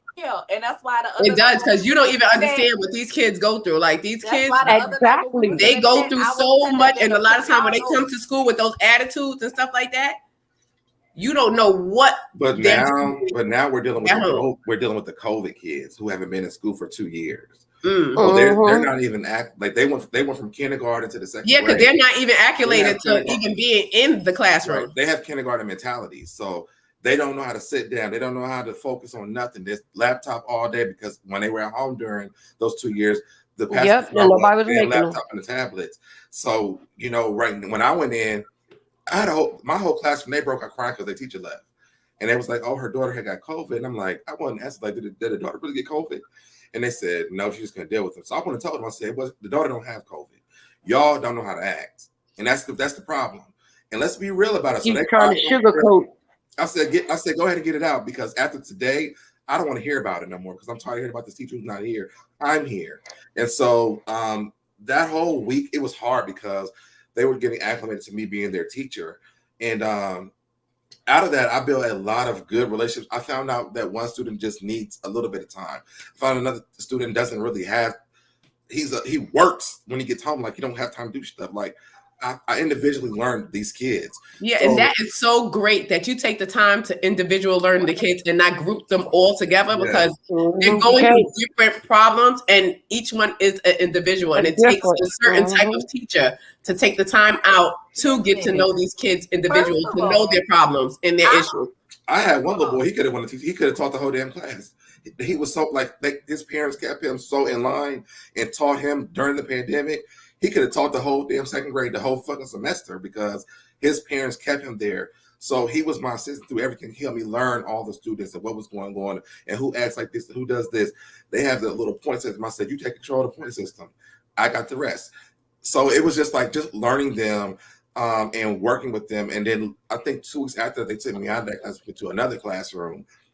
And those kids, they begged for me to come back, but they were just across the hallway. So I was able to just go back and forth from each classroom. Kids know love. But here's the thing. Here's the thing, and shout out to my sis California cutie up in the thing. I seen her say, CC. Bam, bam. So I gotta say it. But here's the thing. You have to have good teachers, right? And I don't know if you saw my comments the other night, but I messaged you personally, and I'm like, this is what we need in the school system. You know what I'm saying? We have a lot of teachers who don't give a fuck these days. They're so tired, they're so drained, they're so tired of being taught. In the education system, it's fucked up because they tell you can't teach the test. However, you have to have a certain amount of students to pass the test in order to keep your job. So what I can't teach directly infects my employment. So they kind of over it. You know what I'm saying? Right. And then you have parents that feel like it's not my job to teach, but and that's the dumbest shit I ever heard in my life. That's your job. That's your first job. First of all, my kids know they're gonna know before they even go to the school. Let me tell you something. And people say you shouldn't toot your own home, but let me tell y'all one thing. I'm about to toot mine. You got me fucked up. I got 3 kids. Ain't no such thing as no homework in my goddamn house. I know that test. When you get ready for that test, my children, like my son, this is first year taking a test in 3rd grade. He been reading 45 minutes every day when he come from school, because that's the time of the test. They have been on Khan Academy since they have been in kindergarten and pre-K. I have never talked baby talk to my kids. I have never. I don't play that. I got 3 kids that I birthed on my own, and one that was my bonus daughter. My bonus daughter had one college she wanted to go to. One. LSU. Let me tell you where she going. LSU. I will be at that stadium at 6:00 tomorrow morning when her graduation don't start till 8:00, because I'm the fuck excited like I birthed her. My daughter, my firstborn, graduate next weekend. She goes to Baylor College of Medicine. My baby took neuroscience in 6th grade. She have dissected cow brains, cow eyes, and everything else. This is a school that get over 3,000 applications and only accept 300 students. Both of my daughters go to it.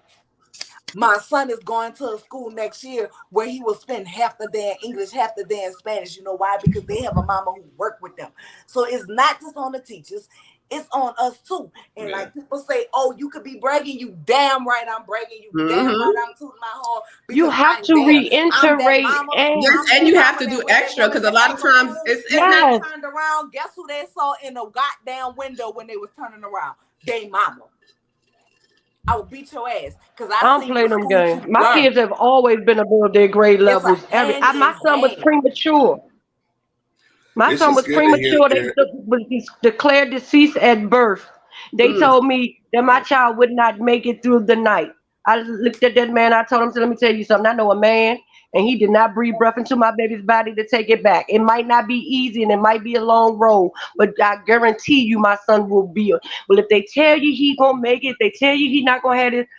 My son went back for his first. My son never went back to the hospital. He came home at 4 months. My son never went back to the hospital after he came home from school. When he went for his first year checkup, the teacher was like, the doctor was like, "I don't know what you did, but you wouldn't think this baby was sick a day in his life." I didn't do anything. I was just the instrument that God used. When he started school, they told me my son would be behind. When my son started school, the teacher asked me, "Are you sure these other kids not premature? Because there's nothing wrong with him. He's above every last one of these.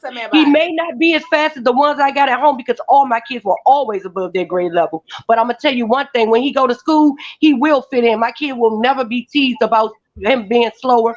And I couldn't understand what my child was saying. So I had to put him in speech class. The girl gonna tell me, "You gonna put him in there because people gonna think he retarded." Bitch, if I can't help my son, if I can't understand what he's saying, how do I help my child? And that's the thing I got tired of asking my other son that was a year older than him, "What did he just say?" Who the fuck gonna keep doing that every goddamn day?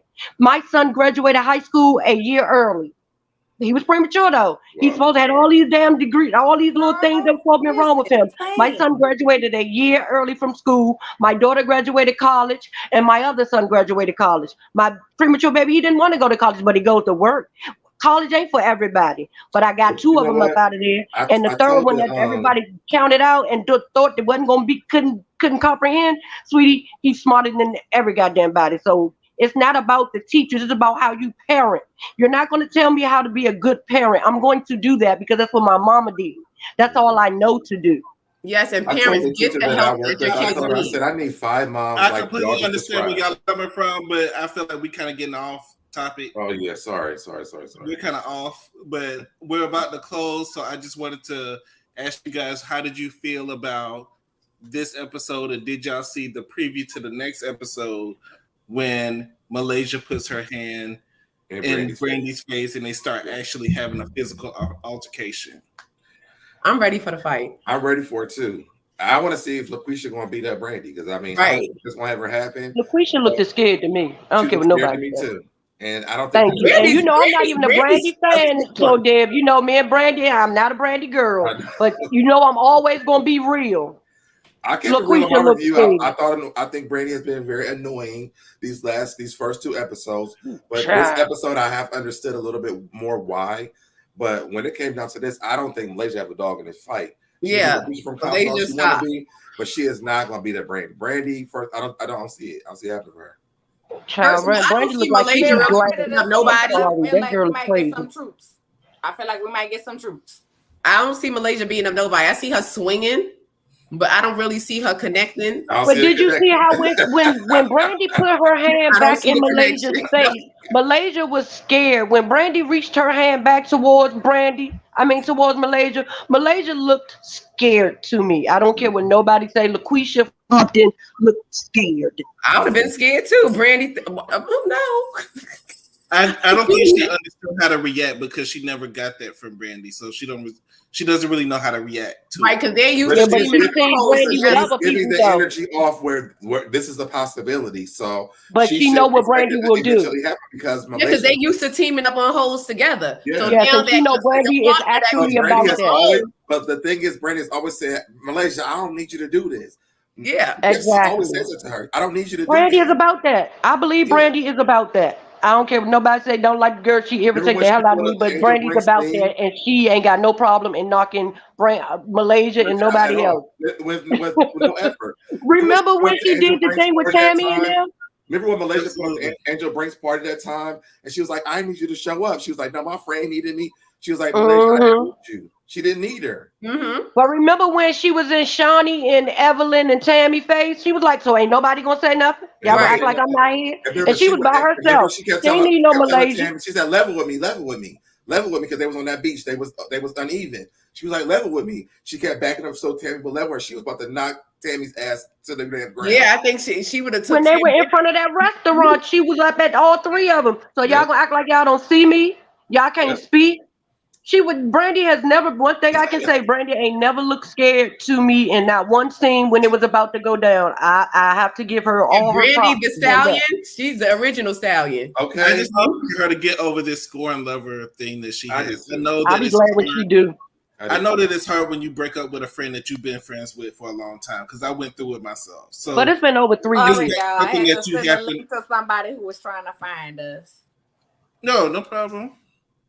It's been over 3 years, girl. Get over it. Let it go, baby. Let it go. You let your husband go, you can let her go. It takes a while. It takes a while to get over somebody who you thought was. Yeah, but I see Brandy as the type that she doesn't like to let go of relationships, and I'm like that too. So I understand. Yeah, I'm like me too. Like I don't like change. I like things to stay the same. I can't. I cannot. I told I still call my best friend. I've talked to him in months, but I refer to him as my best friend. If he needs me today, I will be there in a fucking heartbeat. But I only have friends that give me the same thing that I give them. I can't do the half friend. I cannot be all in and you half in. I can't do that in any part of my life. I will not do that at all, ever, for no one. Brandy. And I am not here for the Malaysian airplanes. Like, she crashing just like that plane that went down, and we ain't never found crashing like them edges or nothing. You know what I'm saying? She on passenger 828 and manifest. Okay, I need her to come back to reality, real time, real date. You know what I'm saying? She is crashing like them edges on that damn weed. I can ride with Brandy because Brandy has a level of loyalty. I don't care how you see her, whether you like the previous seasons or before, and this is my opinion. She has a level of loyalty that I can fuck with. Because at the end of the day, regardless of what was said, when it came down to Malaysia, and no matter how she felt on the inside, she did not let nobody talk about her. She did not let nobody make excuses for her. She defended her. And to me, that is like everybody want to walk around here and get loyalty tattooed on them and talk about loyalty. Yeah, Brandy is a loyal person. That is the ultimate loyalty. I think she's a loyal person across the board because she's even loyal with her husband. With him, loyalty will make a fool out of him cheating. Okay, yeah, it does. Yes, because I can't do that. Your husband cheating on you with 100 women. Malaysia dogged you out on national TV. But Malaysia don't even stay in that relationship. But you still defended both of them. Loyalty will make Malaysia made her stay in that relationship. Y'all don't remember that season where she talked her into staying in that relationship? Mm-hmm. Malaysia did that. So even that's what I'm saying. She got too much loyalty to that girl, and that girl don't have none of it for her. I'm not going to have loyalty for somebody who doesn't have loyalty. Will make Thank you. I'm a Pisces. I can't. Out of you temporarily, but the people who you are loyal to, who are not loyal to you back, it will tarnish their character forever. Yeah, but it'll hurt you. So you're not gonna hurt my feelings. But forever, your character is diminished. Like Malaysia was trying to go around talking about she's trying to diminish my character. I don't see that. She did that to herself. Trying to defend her and say, well, no, she might have had this, she might have had that, and trying to come up with excuses. When Malaysia picked up that chair, she just was not about to let nobody go there. I can respect it. No, look, when Malaysia picked up that table, it started from there, and it went downhill from that day. Malaysia hasn't had. Brandy was right. She started way before that. She has a character flaw. She does have one because Malaysia's not loyal to anybody. So does Brandy. When her friend got up from that table, when Shawnee told her your services are no longer needed, and her friend got up from the table, and Malaysia stayed at that table. Yeah, that was right there showed me all that I would have needed to see. Because at this point in my life, I can't do it. Yep, it's too much. At least comforted her on the way. Exactly. Yeah, I would have walked away with her, but came back like, I still got a job. No, wait. To me, in my opinion, therein lies the beginning of the conflict that neither one of them are willing to admit. Brandy felt some type of way when Malaysia didn't leave with her, and Malaysia can't face Brandy now that the rest of the girls are not there. Mm-hmm. That she played patty cake to, and now you gotta face Brandy, who you turned your back on. And that's the problem. And that's they didn't like Brandy. They liked Malaysia. Because Malaysia kissed ass, and that's why they like Malaysia. And Brandy didn't. Are friends again? Jennifer did what? I don't understand. Why is Jennifer right? Like you can't throw no table at me and think we're gonna be friends. The producers are placing people together that don't. Yeah, but Jennifer you look crazy, Jennifer. Even it's no way you gonna make me sit beside somebody that threw a table at me. You threw a table at me. Throw a table back at your ass. I will never fuck with you again. And Thank then you. Jennifer, Jennifer ain't about that life. Jennifer had one drink thrown in her eyeballs, and that was enough for her. She don't want to. Even when she did to Brand, even when she did to Jackie, about that, she knew Jackie's heart. She knew what Jackie would and would not say. When she did that to Jackie about her kids being dirty, she knew Jackie wouldn't do no like that to her. Yeah, so for her to fake Evelyn and do all of that, that showed another flaw in her character. Malaysia is flawed. It's not Brandy making her look flawed. She's flawed. But listen, prosperity thinker. But now that boy's causing mess on Housewives of Atlanta, so we know he's a liar. Yeah, he's very messy. Exactly. But she let it happen, so that lets you know Malaysia is not worth Brandy's loyalty. She doesn't deserve anything that she's giving her. The loyalty, but here's the thing: is Malaysia owed the loyalty? No. But the loyalty speaks to Brandy's character. But this is why Brandy understand that part. I get all that. I love her for it. I love her for it. But no. And for that, I can 100% fuck with. I don't care if